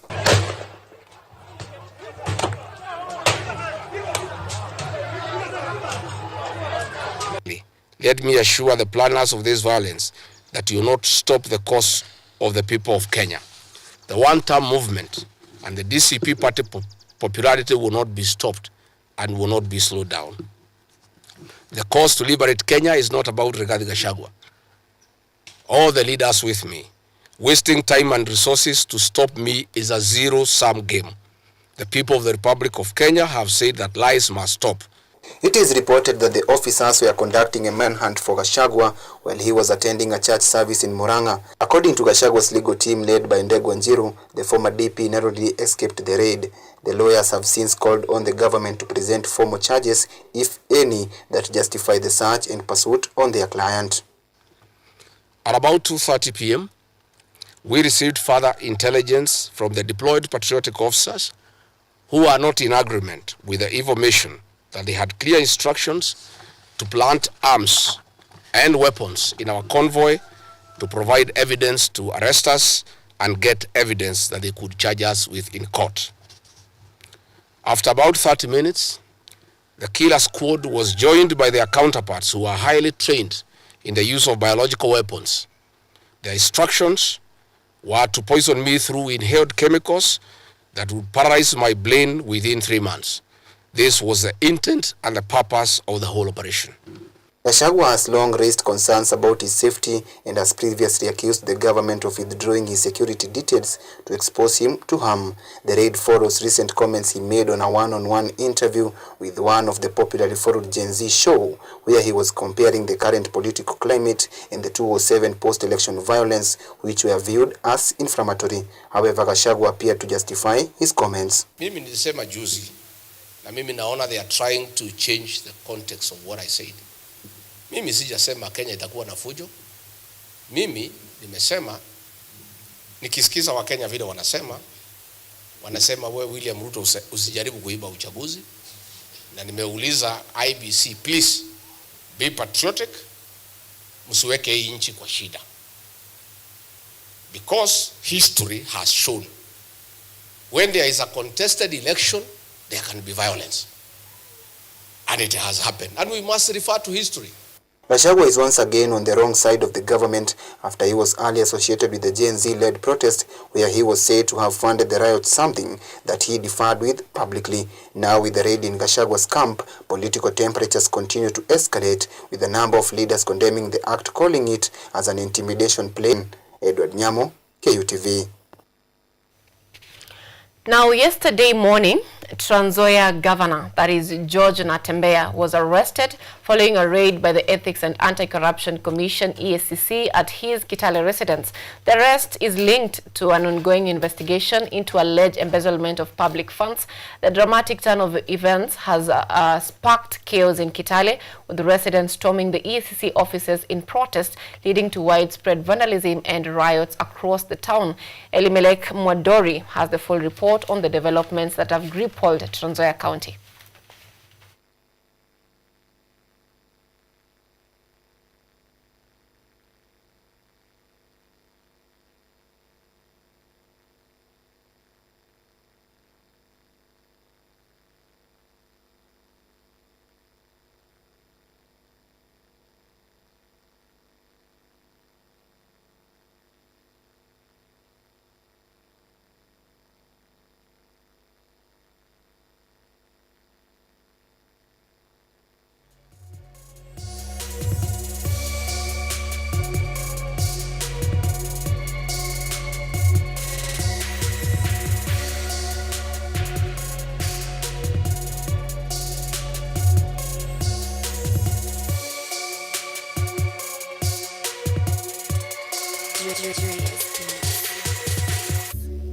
Now, apologies for the technical error that has just occurred. And now on the same story, we'll be giving you details of that story on the newspaper review. Now, moving on to another top story that we'll be talking about on the newspaper review, that is Tanzanian opposition leader Tundu Lissu appeared before the Kisutu Resident Magistrates Court yesterday under tight security as his legal battle continues to unfold. Government lawyers sought additional time to conclude the investigations, leading to Lissu's return to prison until his next court hearing scheduled for June 2nd. The high-profile case drawn significant attention from regional human rights activists, particularly from Kenya. While several Kenyan activists were denied entry into Tanzania, former Chief Justice David Maraga was notably allowed to witness the proceedings, further intensifying focus on the case. Chadema party leader Tundu Lissu was brought to Kisutu Magistrate Court under heavy security. Guarded all the way to the dock, he smiled as he stood before the resident magistrate Franco Kiswaga. The Tanzanian government lawyers told the court that the investigation into the case is in its final stages. However, Lissu's lawyer requested the case proceed in the normal legal process rather than through the virtual sessions. The magistrate granted this request and warned those attending the proceedings to remain calm. Lissu was returned to prison, with the case set to resume on 2nd June. Tundu Lissu was arrested by the Tanzanian police on 9th April this year. After concluding a Chadema public rally in Mbinga, his arrest is linked to allegations of treason and incitement for urging citizens to boycott elections unless electoral reforms are carried out. Using the well-known slogan, "No reforms, no elections," he is also accused of publishing false information. The case involving the Tanzania's opposition leader has attracted attention from activists and human rights groups, particularly from Kenya. However, many of them were denied entry into Tanzania to attend the hearing. They were deported back upon arrival at Julius Nyerere International Airport. However, former Chief Justice David Maraga was granted entry and was able to attend the proceedings. Have been detained awaiting deportation. We thought that as citizens of Jumuiya we were free, but not yet uhuru. The Kenyans who were denied entry into Tanzania to follow Tundu Lissu's case include opposition leader Martha Karua, former Chief Justice Willy Mutunga, human rights advocate Lynn Ngugi, and lawyer Gloria Kimani. Activists Hanifa Adan and Hussein Khalid were also denied entry, while activist Boniface Mwangi found himself in trouble while in Tanzania. The Kenyan government spokesperson Isaac Mwaura defended the Kenyan government's action, stating that the decisions were made independent by the Tanzanian state. Blue Ismail Hassan, KUTV.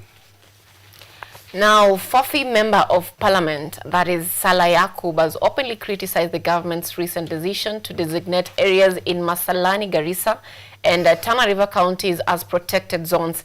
The move, led by Interior Cabinet Secretary Kipchumba Murkomen, came through an official notice dated 16th May. It declared the Masalani National Intelligence Service NIS campus and the surrounding Jamhuri areas, along with the Tana River NIS campus, as restricted zones requiring heightened security measures. MP Yakub argues that this decision could adversely affect local residents, questioning its necessity and potential impact on the community. Speaking in Bura East Town, Garissa County, during a livestock restocking exercise, Fafi Member of Parliament Salah Yakub condemned the move to designate parts of Masalani in Garissa and Tana River counties as protected areas, terming it as counterproductive and punitive order against his people. According to MP Yakub, this decision directly impacts residents of Masalani and neighboring areas who will now require Haji's approval for access.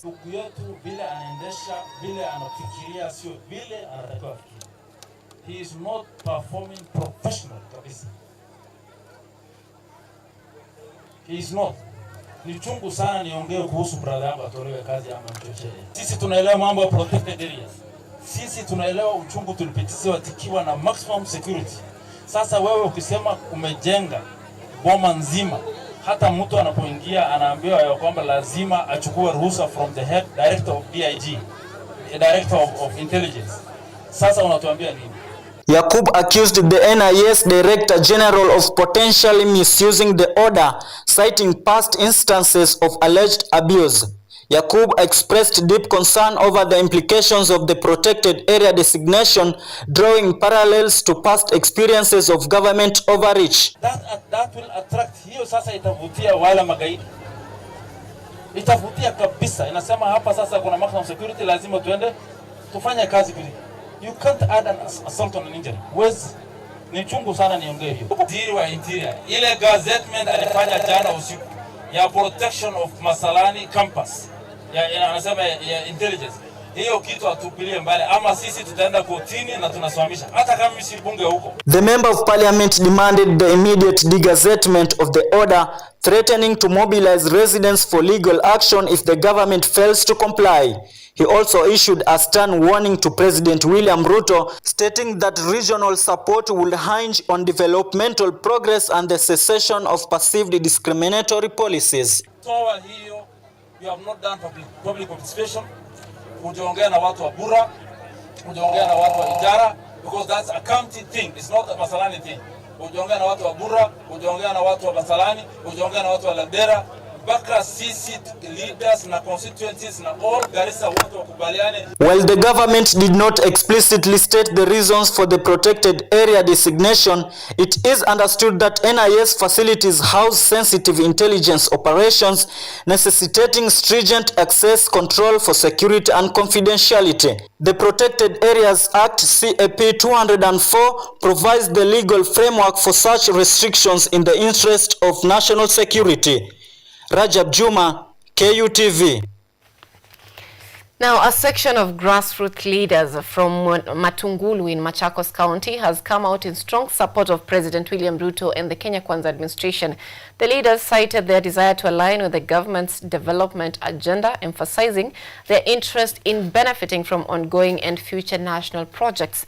They pledged their backing for the president, provided his administration delivers on its promises. These sentiments come as the government continues to roll out its development initiatives across the country.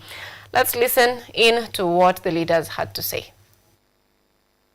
Leaders from Matungulu, Machakos County has commended President William Ruto for what they termed as showing commitment to uplifting and develop regions, saying that they are eager to receive him during his expected tour to the Ukambani region.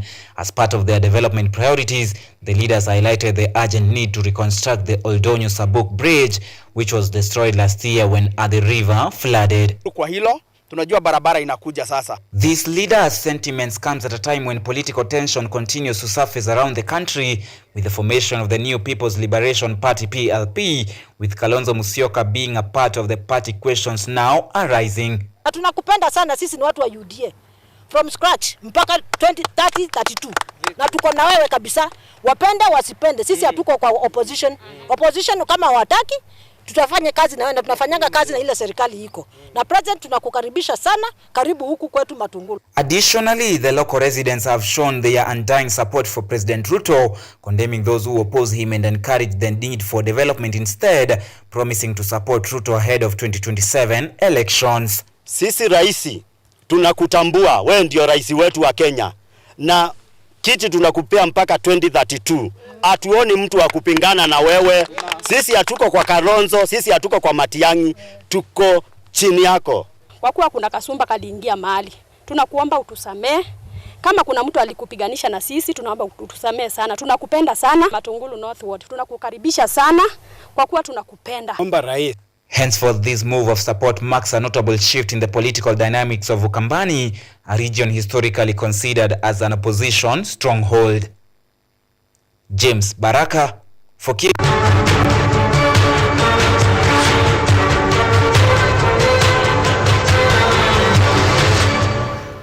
All right.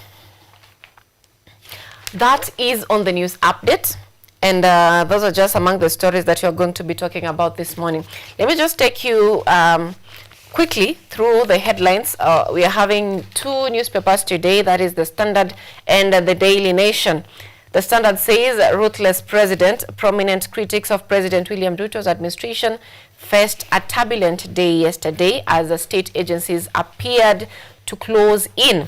Trans Nzoia Governor George Natembeya was grilled by the Ethics and Anti-Corruption Commission, while Mumia's Member of Parliament Peter Salasya appeared in court just days after being attacked by unidentified assailants.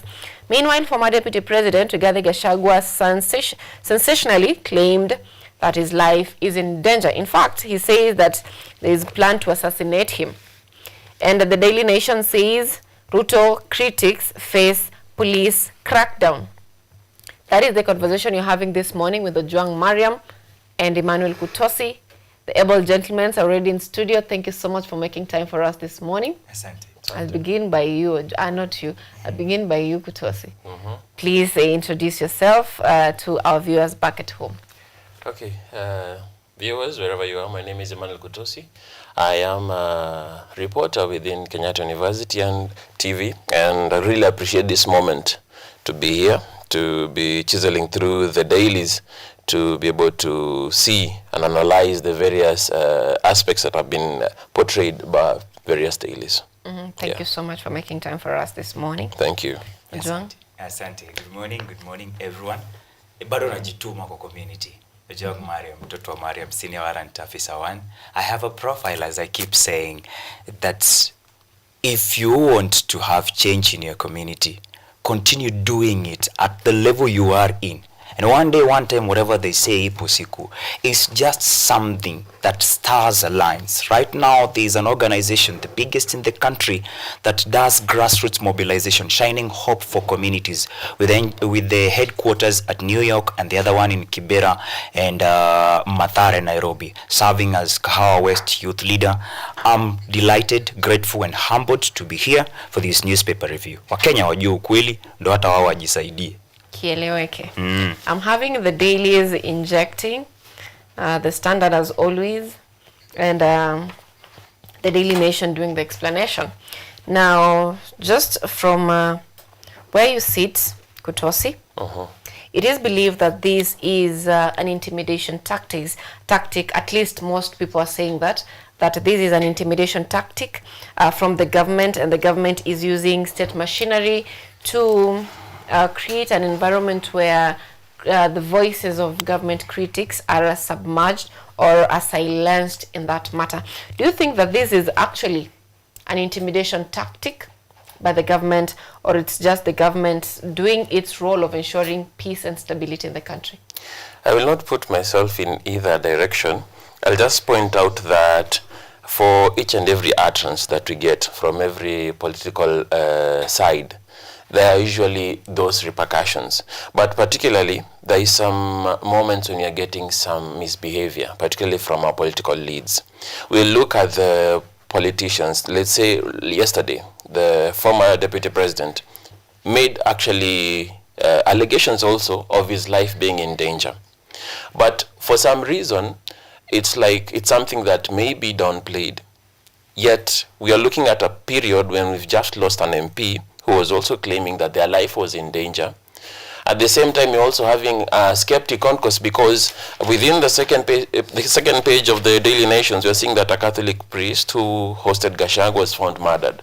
So this may be an error in communicating, because maybe the situation that happened was not attached with the deputy president, but we are still finding that talk coming about. For the critics, the government has to accept that we're in a democracy that is matured.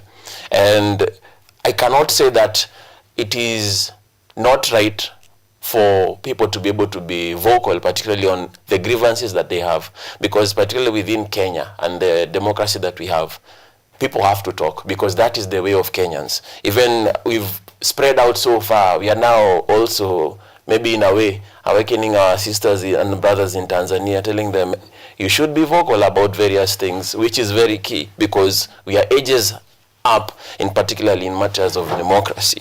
So when you see the state acting, it may be a knee-jerk reaction. They may be responding that way, yes, and it is something that will always happen, because the state will also always be act by any moment where they feel like they've been pointed for some reason, even in positions of power. When you're being highlighted as there is an error here, power does not respond well to correction. That is something that we expect. But currently, I believe we are going to very elevated situations. Looking at the arrest of George Natembeya, he's the governor of Trans Nzoia County. One, he's a state leader.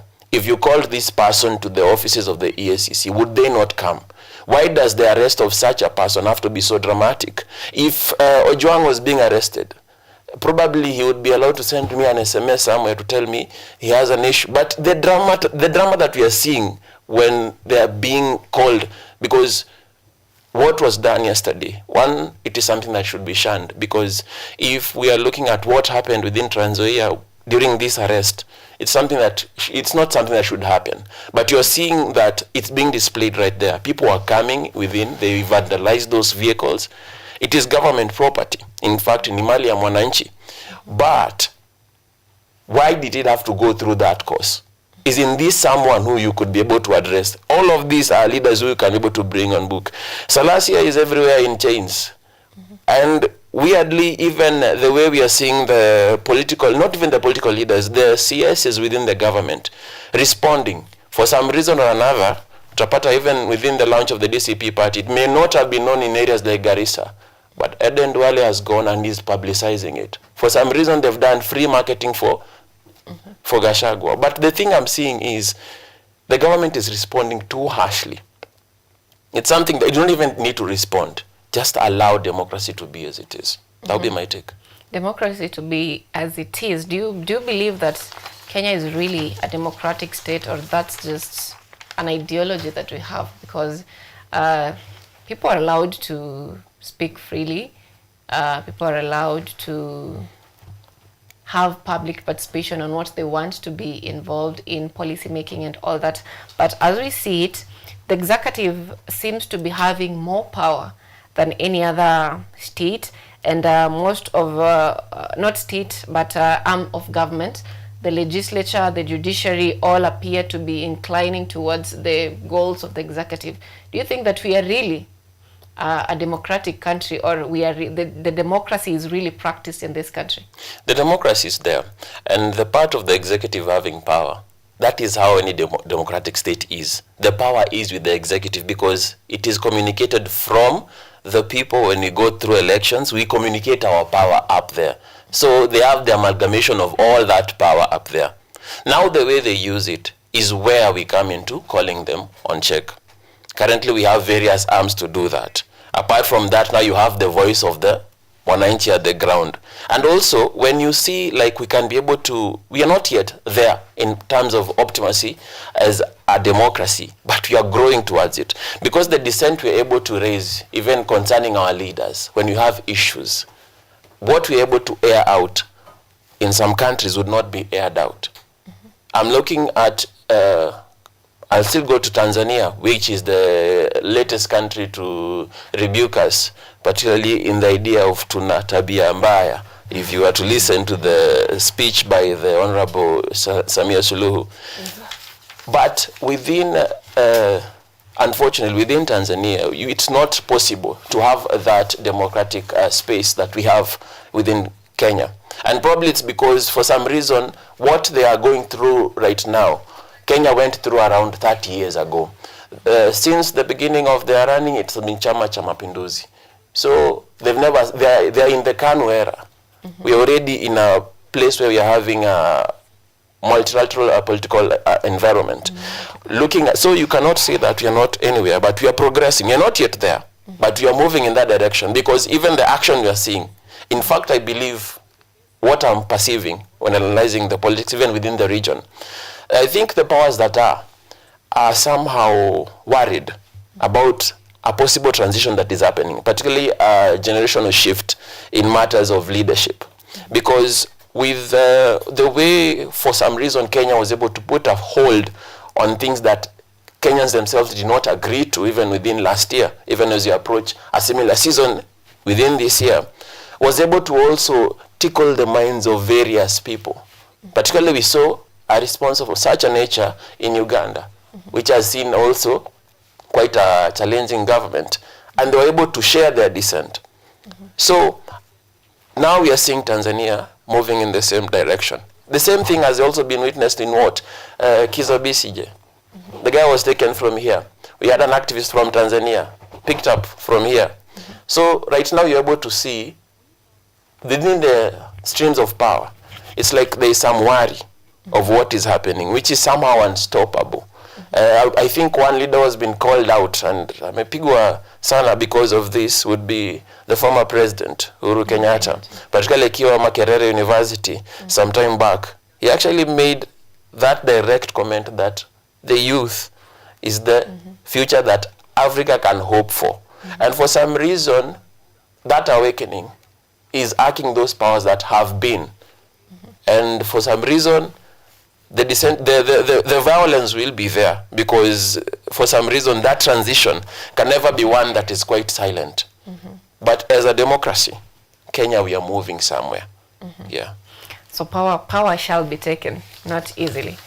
So Ojwang, from where you sit, Rigathi Gachagua made the remarks. Now this is in connection to what he said on Saturday, that if at all anything happens for the 2027 elections and it's rigged, what happened in 2007 will be like a celebration, and it will be worse in 2027. Now these remarks were considered to be insightful. With the recent developments, critics of the government say this is intimidation from the state to silence critics of the government. But the government on its end is also saying that, you know, this is not right. You know of situations where someone tells you that, I know you have the freedom of speech, but don't talk to me the way you're talking to me. The government is giving such situations that I know you have the right, the freedom of speech, but what you're saying is not right to be said in public. Do you have a side that you're on this, whether it is intimidation or it's the government trying to maintain law and order? The Standard are talking about ruthless president. They've not told us who or which president we're talking about. Kama kuna kitu mimi napenda ni kuulizwa from where you sit unaonaje. Juu nikiulizwa hivyo najuaga nimeulizwa Ojwang, from your available things that you have, can we get a solution from there? And you asked about democracy because that's what is at stake right now. If the Standard on not the second page, are talking about democracy being at risk. That is on page 4. Democracy at risk as critics say state is out to suppress dissenting views. It means that we have democracy. For a fact, guys, we have democracy. And that is why we have a president in office. If we did not have democracy, then President Ruto would not be president today. Pre-2022, the former president, the fourth president of Kenya, Uhuru Kenyatta, in public said that he's not going to leave this country under the hand of people he called thieves. But when Kenyans went to the ballot, and the IEBC, a body that is charged, or a commission that is charged to tell us this is the president that Kenyans have elected, whoever President Uhuru Kenyatta called thief, because we know it's in public domain, ni vile siwezi taka kusema hapa, msianze kuniuliza ni substantiate, hata nyinyi mnajua tukue tuna waste time, is the one who took the Bible and swore to protect the Constitution. But something had happened around that time, that the President of Kenya concentrated so much on the sword and not on the Bible. Anashika sword lakini anasema, nikiweka Biblia chini, this and this will happen. If our democracy is at stake, yet it is the same democracy that we used to get you to office. Personally, people like myself did not vote for President Ruto. But we had to respect the fact that kuna watu wamemchagua na ujanja yake, whether kiliibiwa ama akikuibiwa, IEBC chair the late amesema yeye ndiye ameshinda. We respected that. It was easy for him because he rode on a hustler narrative. And hustlers pre-2022 walikuwa wanalia, democracy yetu haiko, munatunyanyasa sana kwa magari huko juu. I remember once the former DP Ruto asking politely, atumia hadi moyo mkunjufu, asking President Uhuru, ngangana na mimi, usiniguzie watoto. But when he took power, what is the first thing that happened? He started with watoto. You ever heard of the time when President Uhuru went to advocate for his son who had been done the same things that Natembea is going through, the same things that Akina Salasia are going through, intimidations. Whenever you face intimidations in your life, it means you are on the right track. If we were doing well and everyone was comfortable with what is happening in Kenya, we would not have these cases of unrests. But again, judging from history, now that Bob Marley aliweza kutuambia, for you to be able to know kwenye unaenda, ikwewe ni mras ama si mras, you must be able to identify umetoka wapi. History is key, history is important. Because the more things seem different, the more they are the same. Sio mara ya kwanza watu wamekuwa intimidated via sijui kukuwa detained. Hizi vitu sisi kama wa Kenya tulipitia in the 90s na tukakuwa tumedevelop resilience. That is why mataifa kama DR Congo bado wao wanapitia mayhem kila wakati, Southern Sudan the same, Somalia the same. Sisi tunateseka, but at least we still have some level ya kulend a hand to our Tanzanian brothers and sisters. Pale mama amewafinya. Tundu is not a Lisu anymore. Yeye ako ndani ya Lisu uko cell. Sawa. But we have even a youthful generation being led by activist journalist Hanifa detained in that country. We've also had cases of Mother Karua, the Iron Lady, being detained in Tanzania wakitetea watu. Kama hatungekuwa na democracy, these voices should be in Kenya fighting for us. But these voices, including the former CJ, Dr. Willy Mutunga, believe that mahali tumefika, we can fight for ourselves. We can trust youth people like ANYANGO SYLVIA, we can trust Kutosi Hamad, we can also trust people like Ojwang Mariam to continue championing for democracy in Kenya as they step forward in another East African country that needs us. What we are supposed to do as Kenyans, we are supposed to learn from these things. We are resilient people. Hizi zote zimefanyika na hakuna mtu amekufa. If you look at picha ya Salasia on page 6. Before you go to Salasia Ojwang. Nimalizie ndio nikawanishe. If you look at the picture yenye iko hapo ya page 6, Salasia being freed, yeye na watu wako hapo wanakaa happy or contented even after kutoa hiyo bond ya 200k. But the cop mwenye amewashika hapo, yeye ndiye anahuzunika.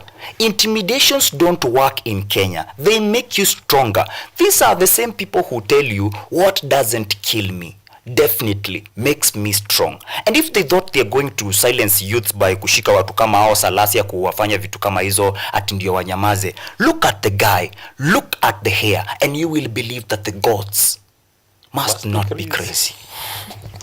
Okay. Although you've mentioned something that when you're intimidated, you should know that you're on the right track. Yeah. But there's a case when you're talking about what you're talking about is different here.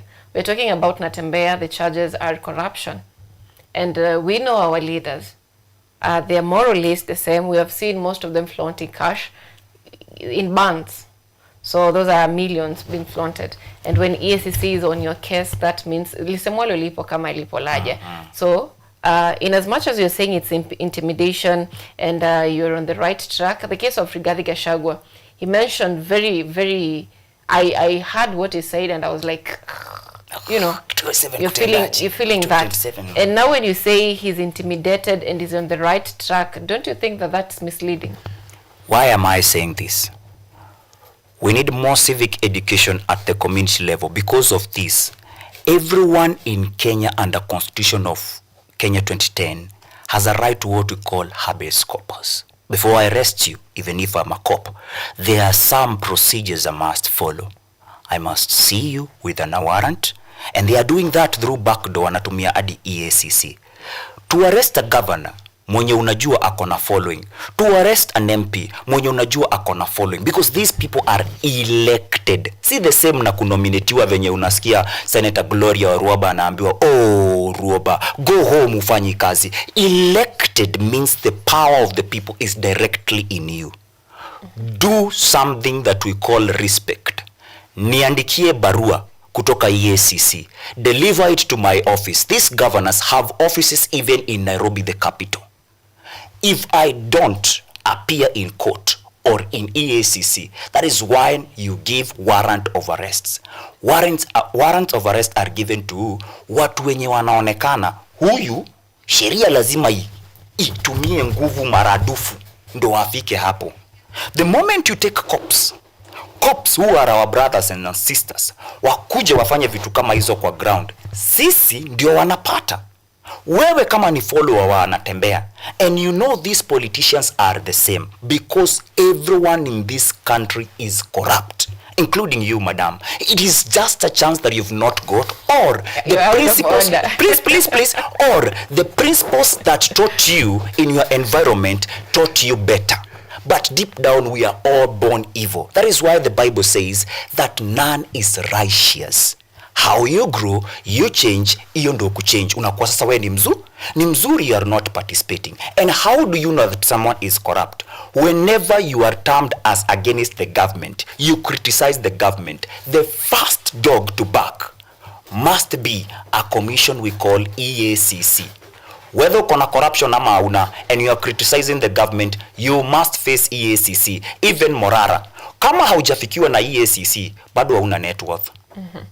Hiyo ni kitu tu ni kadogo. Alright. Kutasi, how well then should the government react when such sentiments and occurrences are upcoming, especially with these big, let's call them big public figures who have massive following? Okay, I'm still settling down from what Ojwanga said concerning the man holding the sword, putting down the Bible, and the question was what was he left with in his hand, but that is up to you. But the sentiments, some of the utterances made by Rigathi Gachagua, they were not, what can I say? Gachagua has not been quite the articulate person in matters of speaking. He can be quite, I don't know, he actually puts himself in the position of I'm not that educated, but the utterances he made, they were heavy. For anyone who understands the history of Kenya and what Kenya went through in 2007, it's not something that can be taken lightly. And maybe there was a better way of putting it out. But it is not also something to disregard what he may have said in a very rough manner, or rather in a very, what would I say? It was not an unsanitized manner, because there is a way of bringing that point across.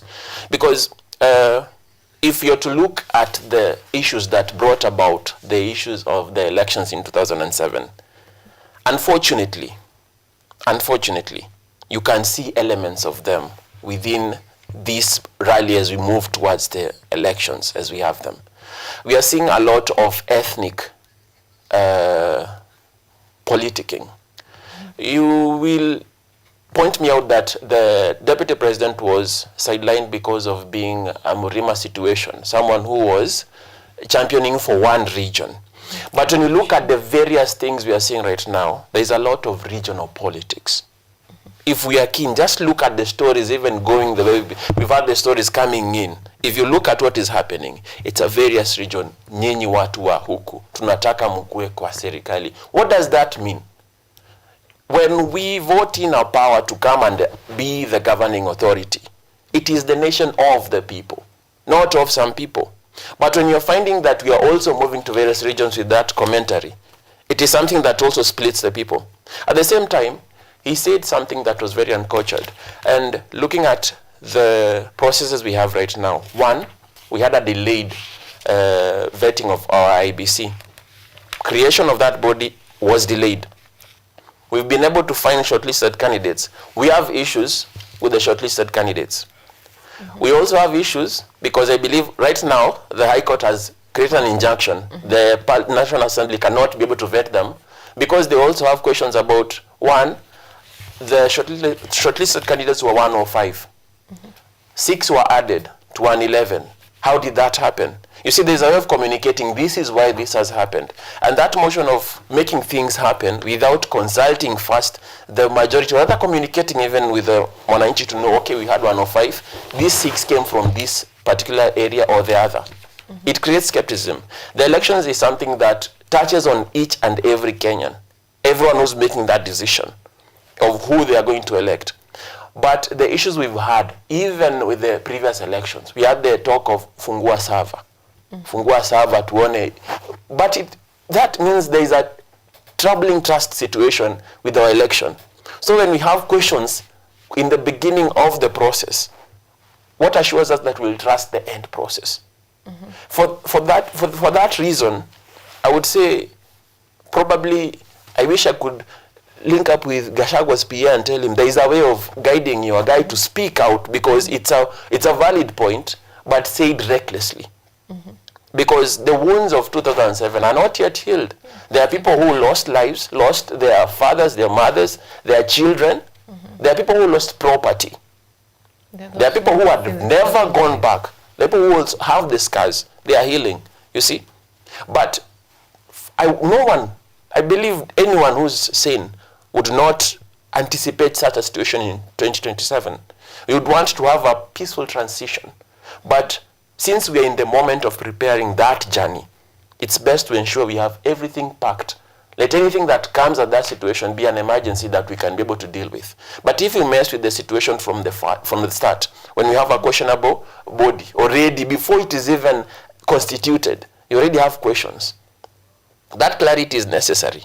That transparency is necessary. Because unfortunately, we also have a very aware generation that is coming to the ballot, that will have that decision-making authority, quite in a very magnanimous way.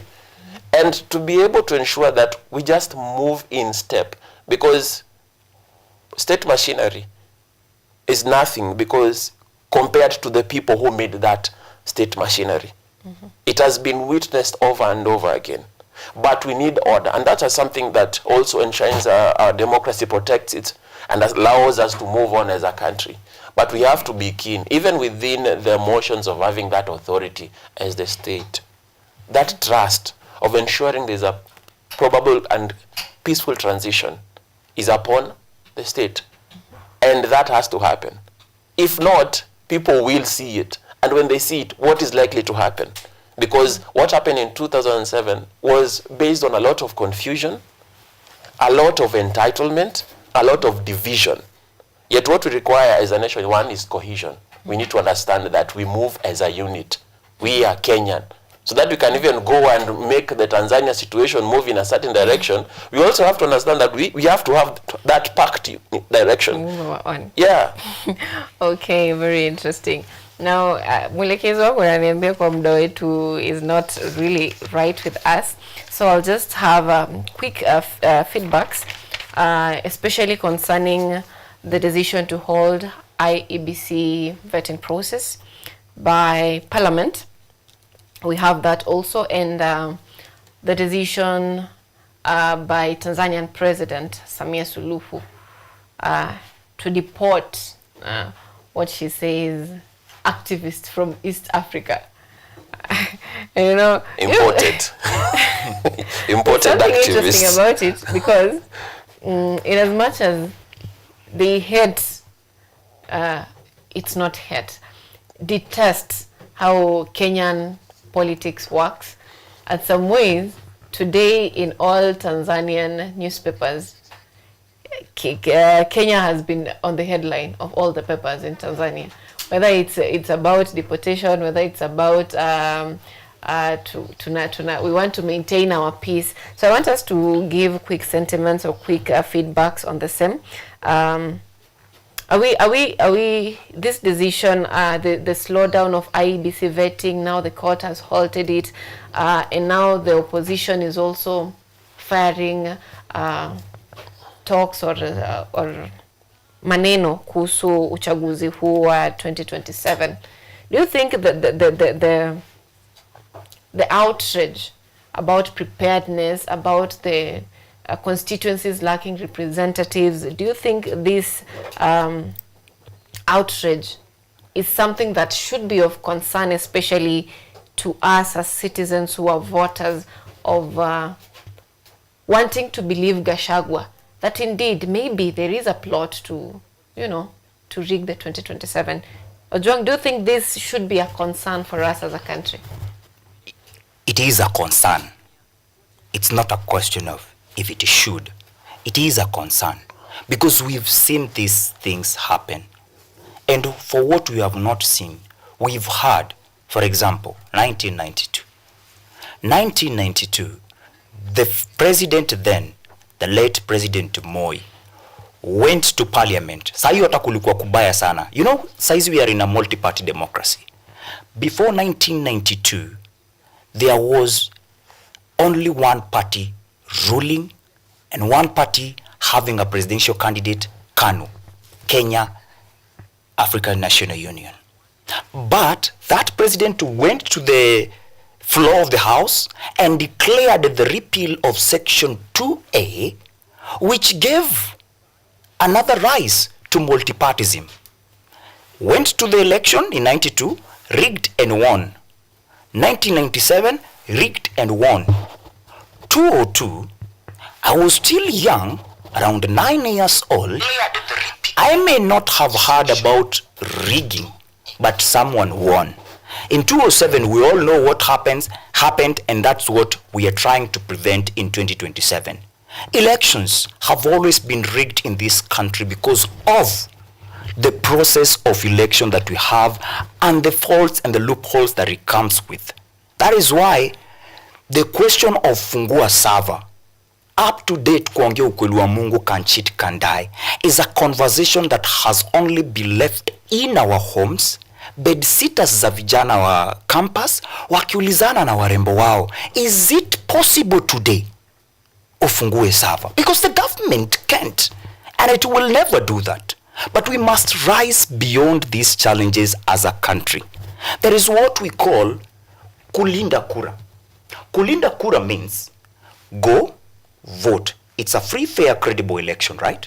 I should be able to go live and show the world what I'm doing.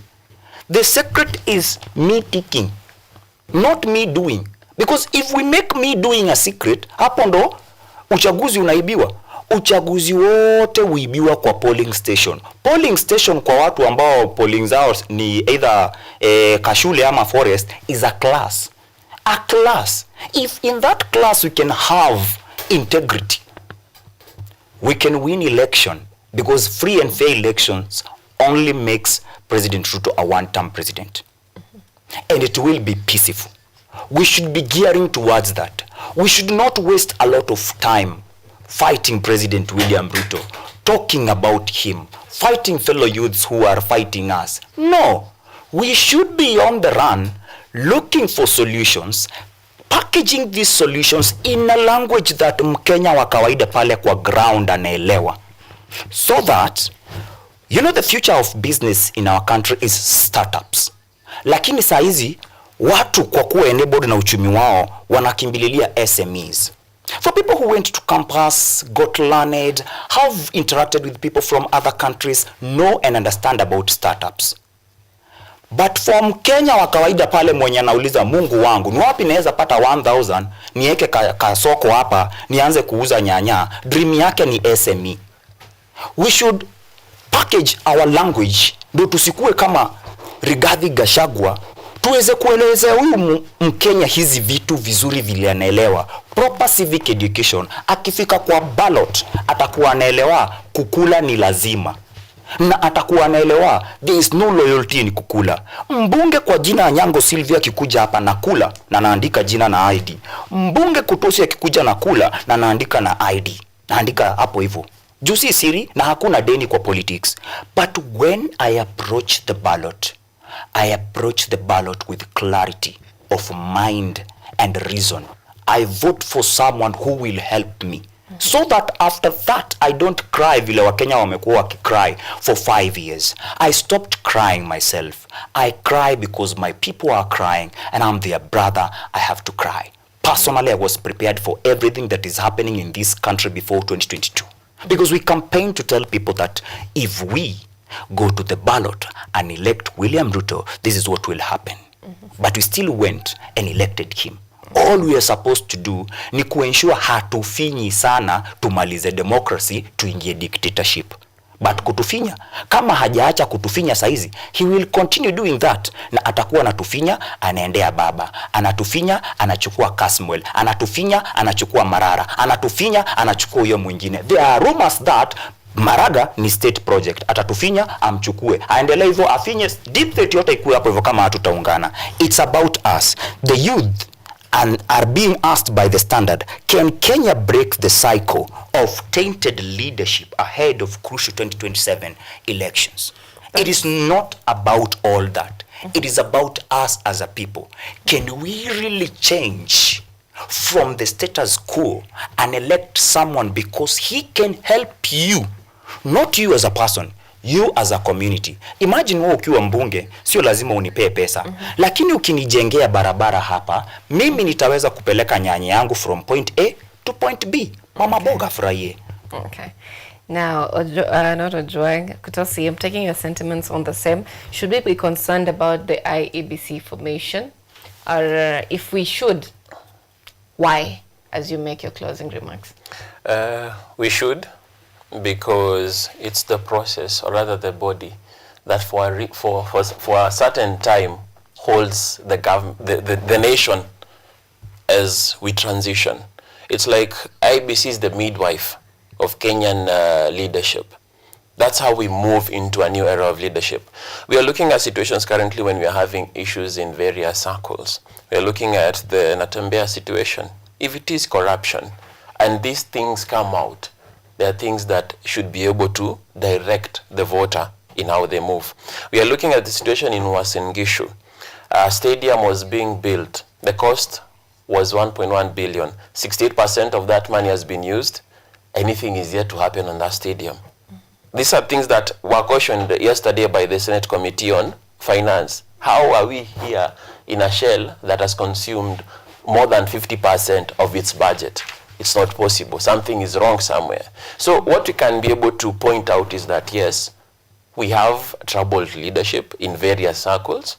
Maybe there are those politicians who are doing their part, but we also have some that we need to correct and find a way of placing other people that we believe can have the mind that the Kenyan had when they voted them in, the trust that the Kenyan had. Because if you promise me something, or rather if you pinpoint this is what you're going to do, even if you're not able to fulfill it, I'll see your steps towards it. And if not, within this first tenure, we need to do away with you. We have a body that was able to deconstruct itself due to a lack of trust, a division that almost split the country. We need a body that now can move us, and move us with one mind, with one direction, following the procedures as they should be, so that we don't have questions as the people on the ground. So it is necessary, one, we have an IBC commission that has been prepared, or rather has come out transparently, that has no corners that would make us question what happens at the end of that end. We have to have that clarity, and that clarity is necessary. And we as a media will always front the correct reports, because if it is not clear, we cannot be held back to say it is clear. We have to hold our ground. Ukweli lazima utoke, hata kama wasemanga mgala muwe na haki umpe. Na haki ya Mkenya from the leaders they elect is they need that to happen. Whether it takes the toll of the leader, it's up to them. It's the course that you've chosen. Also, us as the media, the course is making the information reach there. And at the same time, we can just settle it at the IBC has to be formed in a clear manner that cannot be questioned. That even if there is a question, that question can be answered quite clearly. Without problem. Without issues. Okay. Yeah. Thank you so much, gentlemen, for making time for us this morning. There is quite a lot of feedback here on our social media platforms. That is on YouTube. It's a lot. I really can't read all of them, but most of the people who are saying they're watching the show and they're very happy to have you guys on board and for the interesting insights that you're having for us this morning. Thank you so much, gentlemen, for your time this morning. Thank you. This has been Biashara Tuesday, the 20th of May 2025. So pleased to have you on board this far for the last 2 hours, 30 minutes or so. Thank you for being part of us this far. I hope to see you next time, that is next week, as we'll be talking on other issues in relation to your businesses, the economy, and the state of the nation.